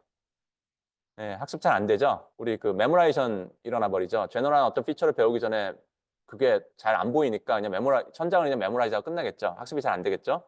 그걸 막기 위해서 각각의 인스턴스를 뭐 예를 들면 500장으로 늘리는 거죠. 어그먼트 해가지고. 그래가지고 클래스별로 500장이 있는 데이터셋을 만들어서 슈퍼바이즈 러닝을 해봤더니 꽤 되던데? 라는 게 이 논문입니다. 그래서 사실은 딥러닝에 대해서 인스턴스 개념으로 각 이미지가 서로 다른 클래스다라는 개념을 쓴 최초의 논문인데 이 논문도 물론 사이테이션이 정말 많이 된 논문이긴 한데요. 근데 이 컨트라스트 러닝 할 때쯤 돼가지고 사람들이 다 언급을 안 해요. 참 안타깝습니다. 제가 보기엔 다 사실 그 아이디어 제일 먼저 쓴 건 그쪽인데 물론 또 저기 머신러닝 또 옛날 연구들 찾아보면 또 그 아이디어 쓴 또 옛날 또 클래식한 논문이 또 잔뜩 있을 것 같긴 해요.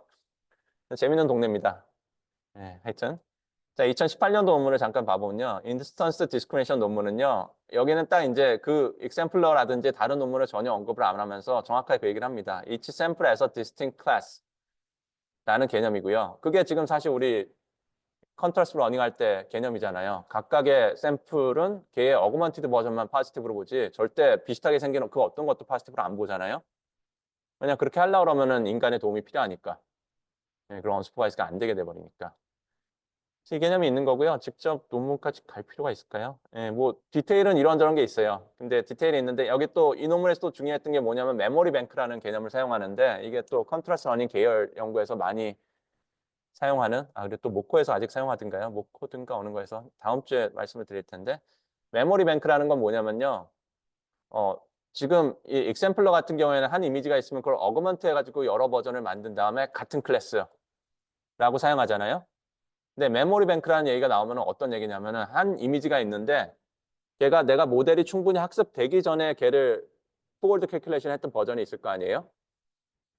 근데 네트워크가 살짝 달라요. 지금하고 학습이 좀 덜 됐을 때니까. 몇 에폭 전이 됐든 간에 뭐가 됐든 간에. 네. 내용이 좀 다르긴 한데요. 마치 그냥 인풋 이미지 어그먼트 하는 것처럼 하이레벨 정보는 거의 같은 걸 갖고 있고 리프레젠테이션 형식이 좀 다르긴 하지만 결국은 같은 정보, 같은 인스턴스에서 다 만들어진 리프레젠테이션들이니까를 갖고 있잖아요. 메모리 뱅크가 나오면은 보통은 정확하게 같은 계산은 아닌데 내 각 인스턴스에 조금 다르게 생긴 어그먼트인데 레턴트에 있는 거고 조금 더 모델이 다를 때 계산한 거고 그 버전을 여러 개 메모리에 들고 있겠다라는 컨셉입니다. 그래서 메모리 뱅크에 있는 애들 중에 내 이미지의 옛날 버전을 과거 버전을 이제 포지티브로 쓰는 거죠. 다른 애들 또 네거티브로 쓰고 또는 이제 메모리 뱅크에 여러 가지 이미지를 이렇게 잔뜩 넣어놨다가 이제 계산할 때 네거티브가 되게 많으면은 네거티브 샘플링을 사실 미니 배치 안에 있는 것들만 보통 하는데 그거보다 좀 더 많이 하면 계산이 그 학습이 더 빨라질 수 있는데 그런 경우에 이제 또 메모리 뱅크가 있었으면 거기 있는 것들을 쭉 갖다 쓰고 이런 개념들을 사용하죠. 그래서 메모리 뱅크하고 인스턴스라는 컨셉이 인스턴스 디스크리미네이션이라는 게 이 논문에서 되게 중요한 컨셉인데요. 근데 말씀드린 것처럼 이 논문 자체가 그렇게 중요한지는 잘 모르겠고 다만 용어적인 면에서는 제 생각에는 인프루언스의 loss 그리고 인스턴스 디스크리미네이션이 이제 모던 컨트라스트 러닝의 가장 핵심적인 키워드인 것 같아요. 자, 그렇게 되고요. 이제 그런 논문들이 있었고 이제 싱클레어로 넘어갑니다. 그래서 그러다가 이제 싱클레어가 나오는데 싱클레어 논문 한번 열어볼까요? 싱클레어 논문 이건 인스턴스 디스크리미네이션이네요. 싱클레어 논문을 봐보면 싱클레어 논문은 이 논문은 정말 업스트에 정확하게 써져 있는데 이게 핵심인 것 같아요. We simplify. 이런 수많은 논문들이 이렇게 막 쏟아져 나오면서 성능을 조금 더 높였다, 뭐 우리가 확 높였다 이렇게 난리가 나고 있었는데 We simplify 한 다음에 메모리 뱅크 복잡한데 이것도 안 쓰고 스페셜라이즈 아키텍처도 안 쓰고 스페셜 아키텍처라는 게 보통 여기서 언급하는 게 예를 들면 아까 그 딥 인포맥스 같은 논문 같은 경우에 밑에 있는 리프레젠테이션하고 위에 있는 리프레젠테이션 사이에 뮤추얼 인포메이션 잰다고 그랬잖아요. 그걸 하는 와중에 일부러 로컬 리프레젠테이션 뭐 이런 다른 것들을 뽑아내서 학습이 잘 안 되니까 희한한 일을 하면서 아키텍처를 막 여기 뭐 갖다 붙이고 뭐 중간에서 뭘 뽑고 이런 일들을 하거든요. 좀 지저분하게 하거든요. 근데 그런 거 하나도 안 하겠다. 메모리 뱅크도 안 쓰겠다. 그냥 아주 심플하게 슈퍼바이즈 러닝하는 것처럼 피드 포워드 그냥 포워드 캘큘레이션 하는 그런 간단한 방식으로 다 정리 끝내겠다. 핵심적인 컨셉은 데이터 어그멘테이션을 사용하겠고 그다음에 넌리니어 요게 두 번째가 또 이제 이 업스트에 보면 되게 중요한 컨트리뷰션을 나오는데 이 싱클레어 논문을 봐보시면은 여기 리프레젠테이션이 있는데 아까 CPC로 치면은 이제 요게 요 리프레젠테이션 레턴트에서 뮤추얼 인포메이션을 재는 방식으로 했다고 그랬잖아요. 왜요? 오리지널 이미지에 있는 얘 사이의 뮤추얼 인포메이션을 재려고 그러면 너무 디멘션이 크니까. 그죠? 여기다 무슨 펑션을, 물론 이제 모델도 안 만들어지니까 여기서 하면 안 되겠지만. 예, 그렇게 되는 건데. 근데 이것도 너무 크다. 이것도 너무 커가지고 논문에서는 요 위에다가 G라고 하는 네트워크를 하나 더 다는데 보통은 뭐 MLP 3레이어짜리, 2레이어짜리 이런 아주 간단한 네트워크를 더 답니다. 그래서 이 동네 벤치마킹이 이제 레스넷 50로 되게 오랜 기간 해왔거든요. 레스넷 50를 언슈퍼바이즈로 학습해가지고 이미지넷을 정말 잘하는 네트워크를 만들어내는 게 목표인 걸로 벤치마킹을 되게 오랜 기간 해왔는데, 그러니까 이건 레스넷 50인 거고요. 벤치마킹을 풀 때는 F는 그걸 만드는 게 목표인 거고. 근데 학습을 할 때는 레스넷 50에서 나온 얘를 가지고 직접 디멘션이 뭐 512가 됐든 뭐가 됐든 간에 얘를 가지고 직접 그 뮤추얼 인포메이션을 이 사이에서 젤라 그러면 이 사이에서 뭔가 러스를 달라 그러면 잘 안 되니까 여기다가 MLP를 달아서 디멘션을 확 줄인 다음에 그 디멘션이 줄어든 거에서 요 사이에다가 사실 코사인 시뮬레이터를 재는 거죠. 정확하게 말하면. 코사인 시뮬레이터인데 인포넨스 러스로 돼가지고 파지티브, 네거티브 들어간 엔티 액선트 그 수식을 재는 거죠. 요걸 하는 건데요. 이 논문에서 업수 쪽에 봐보면은 거기 뒤에 다른 그 G 펑션을 되게 중요한 컨트리뷰션을 잡아놨습니다. 이거를 러너블 넌리니어 트랜스포메이션을 달아주는 게 되게 큰 도움이 된다. 이게 실제 학습하는 데 되게 큰 도움이 된다고 얘기를 하고요. 이게 싱클레어가 이제 여기 보시는 것처럼 기존에 있던 언슈퍼바이즈 했던 그 수많은 논문들이 막 난리가 나서 나오고 있었는데 이 논문이 딱 나올 때 완벽하게 모든 사이즈에서 거의 7%, 8% 이상 확 갭을 만들고 나왔거든요. 근데 이거의 상당 부분의 컨트리뷰션에 이제 이런 여러 가지 심플리파한 것도 되게 중요한데요. 사실 실제로 여기 여러 가지 분석한 걸 봐보면은 이 부분이 성능 높이는 거에 정말 중요한 역할을 합니다. 이 G를 갖다 붙인 부분. 네. 이렇게 되고요. 세 번째 건 뭐라고 돼 있나요? 예, 또 이것도 그 당시에는 되게 중요했던 얘기인데 라지 배치로 학습을 해야지 잘 되거든요. 실험 결과가 나오는데요. 이걸 스몰 배치로 하면 잘 안 되고 배치 사이즈를 상당히 크게 해가지고 학습을 해야지만 성능이 되게 잘 나와가지고 그 당시에는 컨트러스 러닝은 무조건 라지 배치로 해야 되는구나. 우리는 하드웨어가 잘 안 되는데 라지 배치를 무슨 수로 돌리지? 에폭도 100의 폭을 돌리던데 이걸 어떻게 하냐? 뭐 그랬었죠. 근데 이거는 나중에 이건 틀린 걸로 판명 났어요. 굳이 라지 배치 안 쓰고도 학습이 충분히 잘 되게 할 수 있다는 거는 이제 논문들이 여러 개가 나와 있습니다. 하여튼 그렇게 되고요. 뭐 여기 논문은 돼 있는데 아까 설명드린 것처럼 베이스 인코더가 있고 프로젝션 헤드가 있고요. 그리고 그 뮤추얼 인포메이션 에스티메이션 하는 관점으로 설명하면은 그때 요게 크리틱이라고 하는 펑션이 있거든요. 뮤추얼 인포메이션 에스티메이터를 에스티메이션을 할 때 그게 뭐냐면 제가 뮤추얼 인포메이션 에스티메이션이 뉴럴 네트워크로 되기 시작했어요. 그게 마인 논문이에요. 너무 신기하네요. 뉴럴 네트워크로 대단히 이렇게 설명을 했었는데 거기 그 뉴럴 네트워크가 너무 커패시티가 큰 뉴럴 네트워크를 쓰면 뮤추얼 인포메이션 에스티메이션이 잘 안 되고요. 조금 커패시티가 좀 작은 걸 써야지 적당히 잘 되거든요. 왜? 그런 정확히 설명은 못하겠지만 그냥 옛날식으로 하면 오버피팅 되는 것 같아요. 이런 말을 하는데 그런 말도 조심스러워서 우리 제너레이션, 업제너레이션 얘기를 하고 났으니까 그런 얘기하는 게 조심스러워서 말은 못하겠고요. 어쨌든 보통 좀 작은 네트워크를 씁니다. 뮤추얼 인포메이션을 잴 때. 근데 그 맥락으로 생각하면은 얘하고 얘 사이에 뮤추얼 인포메이션을 잴라 그러면은 그냥 이 둘 사이에다가 그냥 러스를 달면 되는 게 아니라 뭔가 조그만 네트워크를 통과시킨 다음에 뮤추얼 인포메이션을 또 재는 네트워크 좀 트랜스폼된 리프레젠테이션을 가지고 러스를 또 붙여가지고 재야지 뮤추얼 인포메이션이 잘 재지는 게 뉴럴 에스티메이터에서 보여줬던 결과들이거든요. 그래서 얘가 어떻게 보면 이 논문의 싱클리어에서는 이게 뮤추얼 인포메이션 에스티메이션 관점으로는 설명을 안 하는데요. 아마 저자들이 뮤추얼 인포메이션 에스티메이터에 이렇게 익숙했던 것 같진 않아요. 근데 지나고 나서 보니까 이게 뮤추얼 인포메이션 에스티메이션 할 때 늘 붙이는 그 조그만 네트워크 역할로 볼 수도 있는 것 같습니다. 논문에서는 그 얘기를 안 합니다. 네, 이렇게 됩니다. 근데 이 논문에서는 그냥 프로젝션 헤드라고 부르고요. 컨트라스트 러스 그냥 이 러닝에서는 지금도 다 보통 통상적으로는 다 프로젝션 헤드라고 다들 얘기하시죠. 근데 이 프로젝션 헤드가 MI 관점으로 보면은 MI 에스티메이터의 작은 네트워크에 해당된다. 그 크리틱 펑션에 하는 이 익스포넨셜 썸띵으로 우리 골랐던 그 펑션 있죠. 그것과 관련된 모델링에 필요한 펑션으로 보시면 됩니다. 자, 이렇게 되고요. 여기 또 이제 나온 얘기 중에 이제 재밌는 거는 이 논문이 정말 그 기존에 있던 거 다 튜닝했거든요. 그래서 이제 이 어그먼테이션 하는 거, 멀티뷰 관계된 게 되게 중요한 컨셉이라고 말씀을 드렸는데 인스턴스 디스크리미네이션 하는 거. 그것도 관련된 논문이 이미 말씀드린 것처럼 여러 개가 있었지만은 그 논문들은 아직 충분히 좋은 성능이 안 나올 때고요. 이제 충분히 좋은 성능이 나오는 지점까지 가서 그 근처에서 온갖 것들을 다 튜닝을 다 했는데 그 튜닝했던 것들 중에 가장 중요한 게 이 논문에서 어그먼테이션입니다.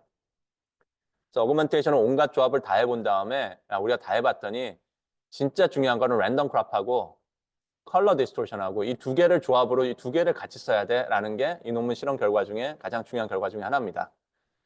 그다음에 여기서 이제 텀 엔티엑선트라는 텀도 여기서 이름을 붙여가지고 이 러스 우리 인플루엔시 러스 한참 얘기했던 러스도 여기서 이제 수식으로 명확하게 이렇게 적어주기 시작했고요. 네, 뭐 이런저런 얘기가 나오는데 이게 이제 가장 우리 연구실에서는 가장 기분 나빴던 얘기. 연구는 TPU 128개를 써가지고 코어를 써가지고 학습을 하면 1.5시간 정도면 이미지넷 학습이 끝난다. 100의 폭, 배치 사이즈 4096을 할 수 있다. 이거 저희 연구실에서 있던 장비로 하면은 이거 한 번 학습하는데 30일 정도 걸리거든요. 30일 실제 돌려본 적도 몇 번 있어요. 근데 여기는 1.5시간 돌리는 거를 아마도 병렬로 여러 세트를 연구에 사용했겠죠. 이게 아마 힌튼 교수님이 아직 구글하고 어필리에이션 돼 있으셨을 때인 것 같아요. 그래서 아마 이 연구실에 있는 학생분도 구글 리소스로 이 연구를 1.5시간 만에 결과가 나오는 거를 여러 세트를 한 세트를 썼는지 여러 세트를 썼는지 모르겠지만 그래서 온갖 튜닝을 하면 온갖 실험 결과를 다 뽑아가지고 논문을 쓴 거죠.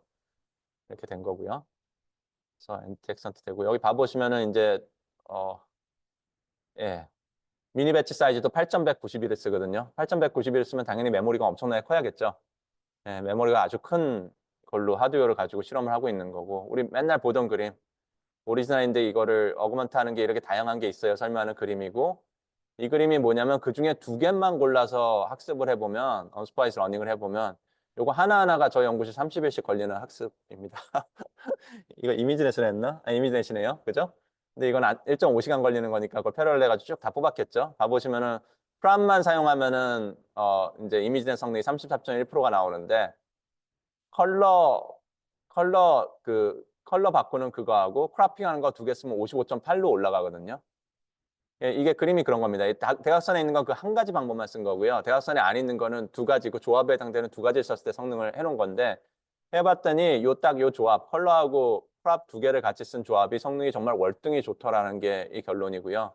예, 그걸 중심으로 해서 요런저런 튜닝을 해가지고 어그먼테이션을 지정을 해줍니다. 이렇게 되고 뭐가 나오죠? 이런저런 실험을 많이 했고요. 이거는 이제 아까 말씀드린 프로젝션 헤드. 프로젝션 헤드에 대해서 그걸 리니어한 거를 달아보기도 하고 넌 리니어를 달아보기도 하고 프로젝션 헤드가 없는 식으로도 해보는데 프로젝션 헤드가 없으면은 아웃풋 디멘션이 정말 클 때 말고는 아예 학습이 안 되더라.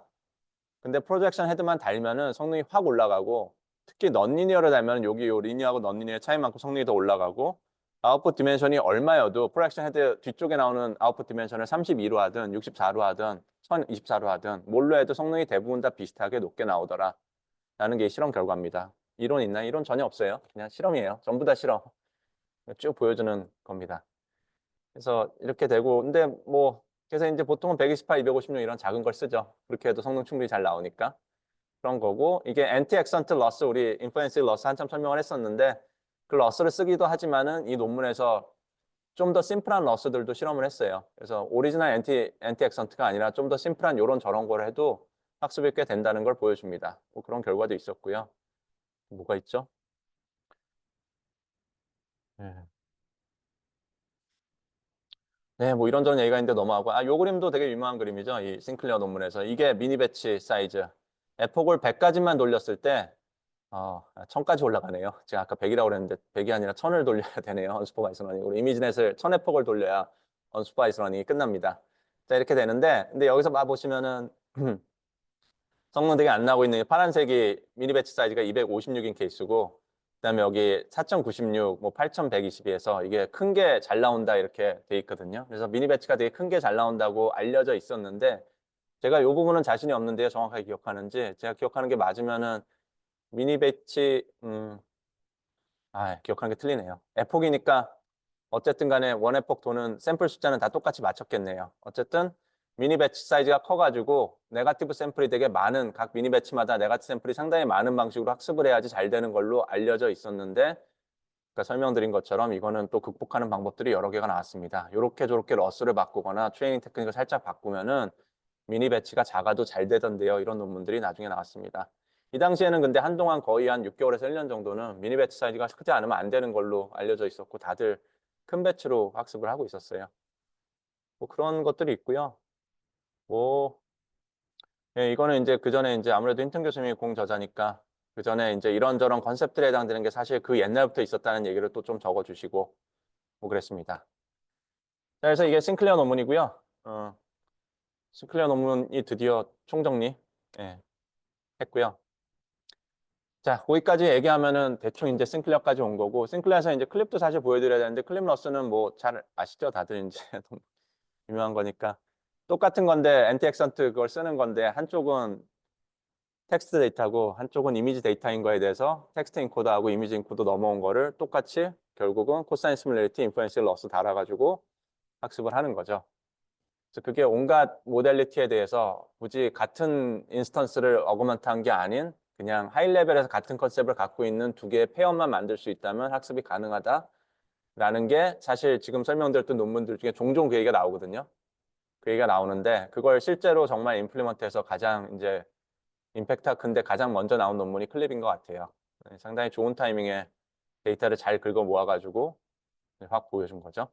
자, 그런 관점이 있고요. 자, 이게 이제 근데 컨트라스트 러닝이라는 게 러스가 딱 있고 컨셉 자체가 쉽게 생각하면은 그냥 파지티브 네거티브 샘플 개념만 있으면 되는 거다 보니까 뭐라도 파지티브 네거티브를 디파인하고 학습을 한다고 생각하면은 어느 정도 학습이 되는 거다 보니까 해석하는 방법이 정말 많거든요. 근데 제 관점에서는요, 지금 설명드린 인포메이션 띠어를 따라가는 이 트랙이 제 입장에서 정말 중요하거든요. 왜냐하면 실제로 제일 중요한 일들이 다 그 선상에서 아이디어들이 차례대로 쭉 발생을 했기 때문에 심지어 제일 유명한 러스도 그 정확하게 그거랑 관련된 걸로 디라이브가 돼 있고 그렇게 되는데 그걸 다 잊어버리고 그냥 파지티브 샘플, 네거티브 샘플로 생각해가지고 이게 어디서 왔을까 생각을 하면은 이런 설명도 가능합니다. 그래서 이게 이제 제가 설명드린 것보다는 보통은 사람들이 많이 찾아보던 설명인데요. 이게 이런 웹페이지가 있죠. 이걸 제가 띄워놨던 것 같은데 예, 이분이 어디 연구자였더라? 오픈 AI였나?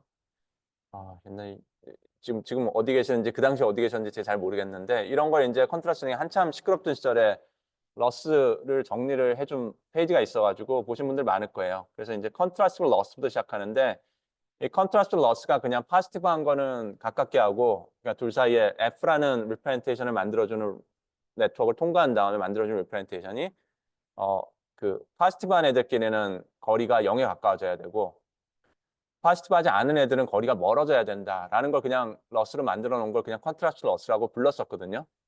그냥 간단한 건데요. 다만 이 러스에서는 뭐가 문제가 있냐면 이건 언슈퍼바이즈가 아니에요. 여기에는 슈퍼바이즈 데이터셋을 가지고 학습하는 기법으로서의 컨트라스트 러스가 설명이 되어 있는 겁니다. 레이블이 있다면 같은 레이블인 거는 레피테이션이 같게 가고 다른 레이블인 건 다르게 가도록 이런 러스를 만들어서 그냥 네트워크를 학습하면 되지 않아라는 게 오리지널 되게 심플한 그냥 파지티브, 네거티브, 심지어 레이블이 다 붙어있는 슈퍼바이즈인 그거에 대한 컨트라스트 러스인 거고요. 야, 그걸 할 거면 트리플 러스라는 것도 있는데 트리플 러스라고 해가지고 어떤 사람이 있는데 그 사람의 파지티브한 뷰, 사람을 앞쪽에서 찍은 사진하고 옆에서 찍은 사진은 파지티브한 거고 다른 사람 찍은 사진은 네거티브한 거고 그래서 트리플렛이라는 개념이 또 되게 중요한 아주 기본적인 개념이었죠. 그 경우에도 어떻게 돼요? 그 연구도 여기 나온 2015년 이 논문이 아마 그 논문일 텐데 트리플렛이라는 것 자체도 이게 누가 파지티브고 누가 네거티브인지 딱 세 개가 세트로 레이블이 붙어 있는 데이터거든요. 사람들이 다 레이블을 붙여놓은 거고. 그래서 이것도 슈퍼바이저입니다. 슈퍼바이저인데 러스는 파지티브 네거티브 개념으로 학습을 할 수 있으니까 트리플렛으로 러스로 학습을 할 수 있지. 그런 경우에는 파지티브한 애들끼리의 거리보다는 네거티브한 애들 사이의 거리가 더 커야 되는데 그 두 개를 상대적인 거리를 또 비교를 한 다음에 그거를 이제 작아지는 방향으로 뭔가가 작아지는 방향으로 러스를 만들어서 여기 보시면 모 빼기 모로 나오죠.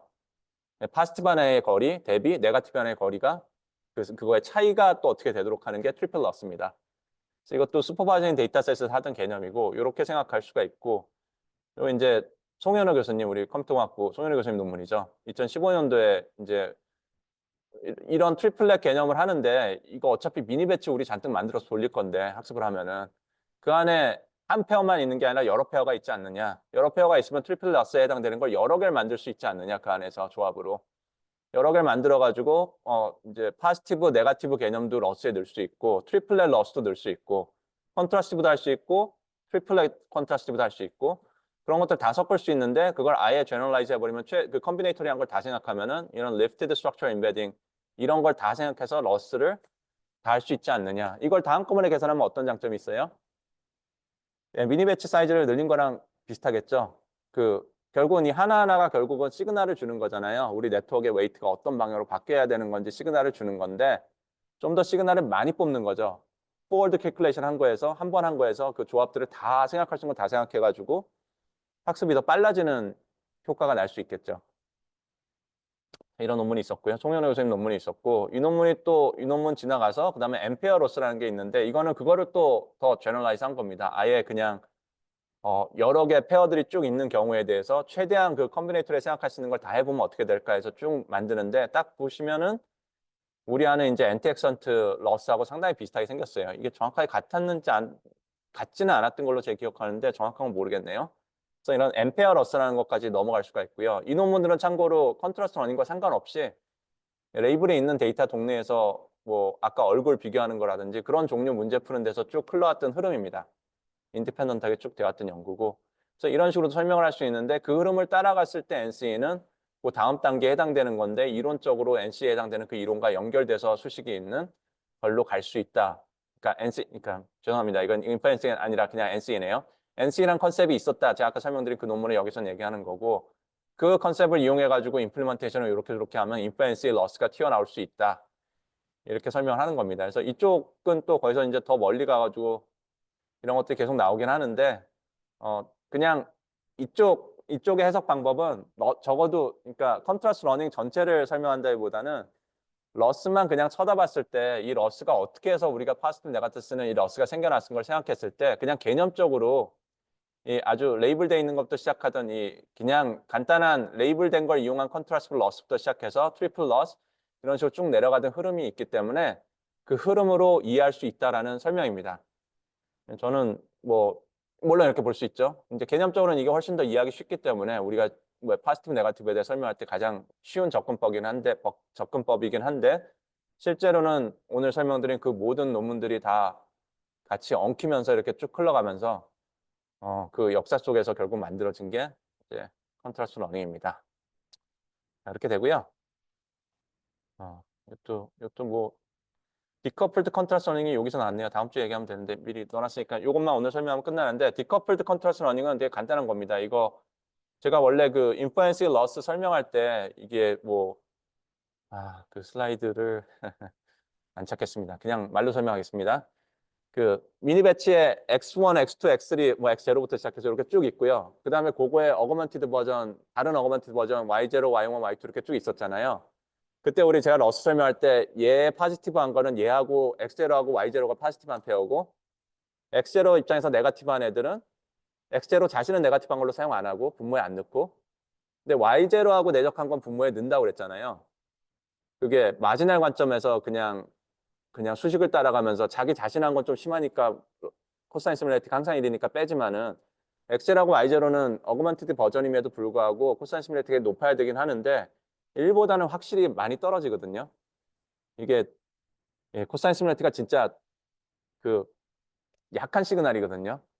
방향을 보는 시그널인데 이게 이 러스라는 게 아주 스트롱하게 인간이 레이블 붙여놓은 거랑 맞냐 안 맞냐는 걸 붙였을 때처럼 그렇게 막 엄청난 강한 시그널을 피드백으로 주는 게 아니라 이 방향에 대한 개념으로 적당히 가깝냐 멀냐에 되는 것도 그러니까 클래시파이 된 것도 바이너리한 결론도 아니고 적당히 숫자가 얼마쯤 돼라는 걸로 주는 애다 보니까 되게 약한 애인데요. 이 시그널이. 근데 그런 관점이다 보니까 이걸 사실 넣어도 안 넣어도 보통은 아주 큰 차이가 안 나거든요. X0, Y0 곱한 걸 분모에 넣느냐 안 넣느냐가. 기본적으로 그냥 수식을 따라가면서 개념적으로는 Y0와 X0 같은 건 아니니까 그것도 마지날이 그 조인트로 샘플링 되는 것도 마지날에서 샘플링 될 수 있잖아요. 그러면 포함이 되는 게 맞잖아요. 마지날에. 그러니까 그런 개념으로 그게 들어있었는데 이 논문에선 그걸 왜 빼야 되는가. 우리가 미니 배치 사이즈가 요거밖에 안 되는데 하필이면 분모에다가 네거티브 샘플로 X0, Y0 사실 같은 인스턴스에서 만들어진 거를 네거티브 샘플에 하나 넣는 것 때문에 그레디언트가 엄청 손해본다. 그레디언트가 되게 이상한 짓 하기 시작한다. 그거를 수식적으로 정리해서 좀 설명을 하면서 실험적으로 보여줘가지고 낸 논문입니다. 그래서 decoupled contrast learning은 그래가지고 그냥 그거 텀 하나 뺀 게 다예요. 엔티엑선트에서 x0, y0의 코사인 시뮬레이트에 해당되는 거 분모에 들어갔던 그 텀 하나만 싹 지우고 나머지만 남긴 게 그냥 decoupled contrast learning입니다. 근데 이거 저희도 좀 실험해보고 그랬는데 이게 뭐 데이터 따라 달라요. 어떨 때는 꼭 이게 항상 성능이 더 좋다는 증명을 할 수도 없거니와 어떨 땐 성능이 좀 더 잘 나오고 어떨 땐 덜 나오고 그러거든요. 이 논문이 몇 번 리젝트 됐던 걸로 제가 기억하는데 결국은 어디 아마 나왔을걸요. 네, ECCB에 나왔나 보네요. 결국 이제 억셉트가 됐는데 이제 논문에서 이제 잘 되는 케이스들을 보여주고 얘기를 하지만은 상당히 컨트로버셜합니다. 이런 것들은. 근데 이게 아까 싱클리어처럼 성능이 정말 잘 나오는 지점으로 계속 모델이 가고 있는 건데 사람들이 연구가 가고 있는 건데 성능이 좀 어느 정도 바뀌는 지점에 가면은 그전에는 이렇게 하는 게 좋았었는데 저렇게 하는 게 더 좋아지고 이런 게 튜닝 파라미터들이 다 좋은 게 조합이 바뀌잖아요. 예, 그런 것처럼 제 입장에서는 디커플드 컨트라스터는 이 테크닉도 그런 튜닝적인 영향이 있다고 볼 수밖에 없거든요. 예, 항상 좋다는 걸 증명할 수 없으니까. 예, 그러다 보니까 그런 한계가 있습니다. 이런 게 되게 많은데요. 그중에 그래도 논문으로 퍼블리시된 것 됐다는 것 자체는 그래도 참 저자들이 대단한 것 같습니다. 이거를 결국 퍼블리시 해냈으니까. 이렇게 됩니다. 네. 수식 설명도 나오는데 수식은 되게 간단해요. 그 마지막 한 텀이 엑스포넨셜 있는 부분을 딱 떼내가지고 로그에서 어떻게 저렇게 해가지고 보여주는 겁니다. 자, 오늘 수업은 조금 일찍 끝났네요. 여기까지 하고요. 예, 이렇게 하고 다음 주에는 그 컨트라스트 러닝 남은 것들 쭉 더 얘기할게요. 다른 이제 지금 말했던 싱클리어까지 오는 거를 설명드린 게 오늘 강의의 목표였고 이제 조금 싱클리어 관점이 아니라 싱클리어는 아니지만 이런 이제 셀프 슈퍼바이즈 러닝 계열에서 쓰는 되게 유명한 방법들이 여러 개가 있고요. 그 다음에 컨트라스트 러닝을 이렇게 쭉 들어보면 그냥 다 이렇게 하면 될 것 같은데 사실은 우리가 데이터가 바뀌거나 하려는 게 바뀌거나 그럴 때마다 꼭 고민해야 되는 것들이 있고요. 그리고 사람들은 이 컨트라스트 러닝 관계돼서 이제 또 분석하는 논문을 잔뜩 냈거든요. 중요한 논문들, 사이트가 정말 많이 된 논문들이 쭉 나왔는데 그 논문들을 좀 둘러보고 그 논문들에서 테이크어웨이도 좋은 것도 정말 많은데 사실 잘못된 얘기도 되게 많아서 그런 것들도 다음 주에 다 짚겠습니다. 그걸 쭉 얘기하면 이제 그 언슈퍼바이즈 러닝이 끝나요. 자, 이렇게 하도록 하고요. 로지스틱스는 뭐 별 얘기 할 건 없는데 똑같아요. 네, 꼬목 내세요. 우리 저기 성적 낼 수 있는 기준이 많지 않기 때문에 이런 거 열심히 하세요. 하시기 바라고 다음 주에 또 퀴즈를 볼 거고요. 네, 이건 뭐 다 보신 거고 피드백 있으시면 남기시고 혹시 질문 있으신가요? 오늘도 없으신가요? 감사합니다. 다음 주에 뵐게요. 다들 수고하셨습니다.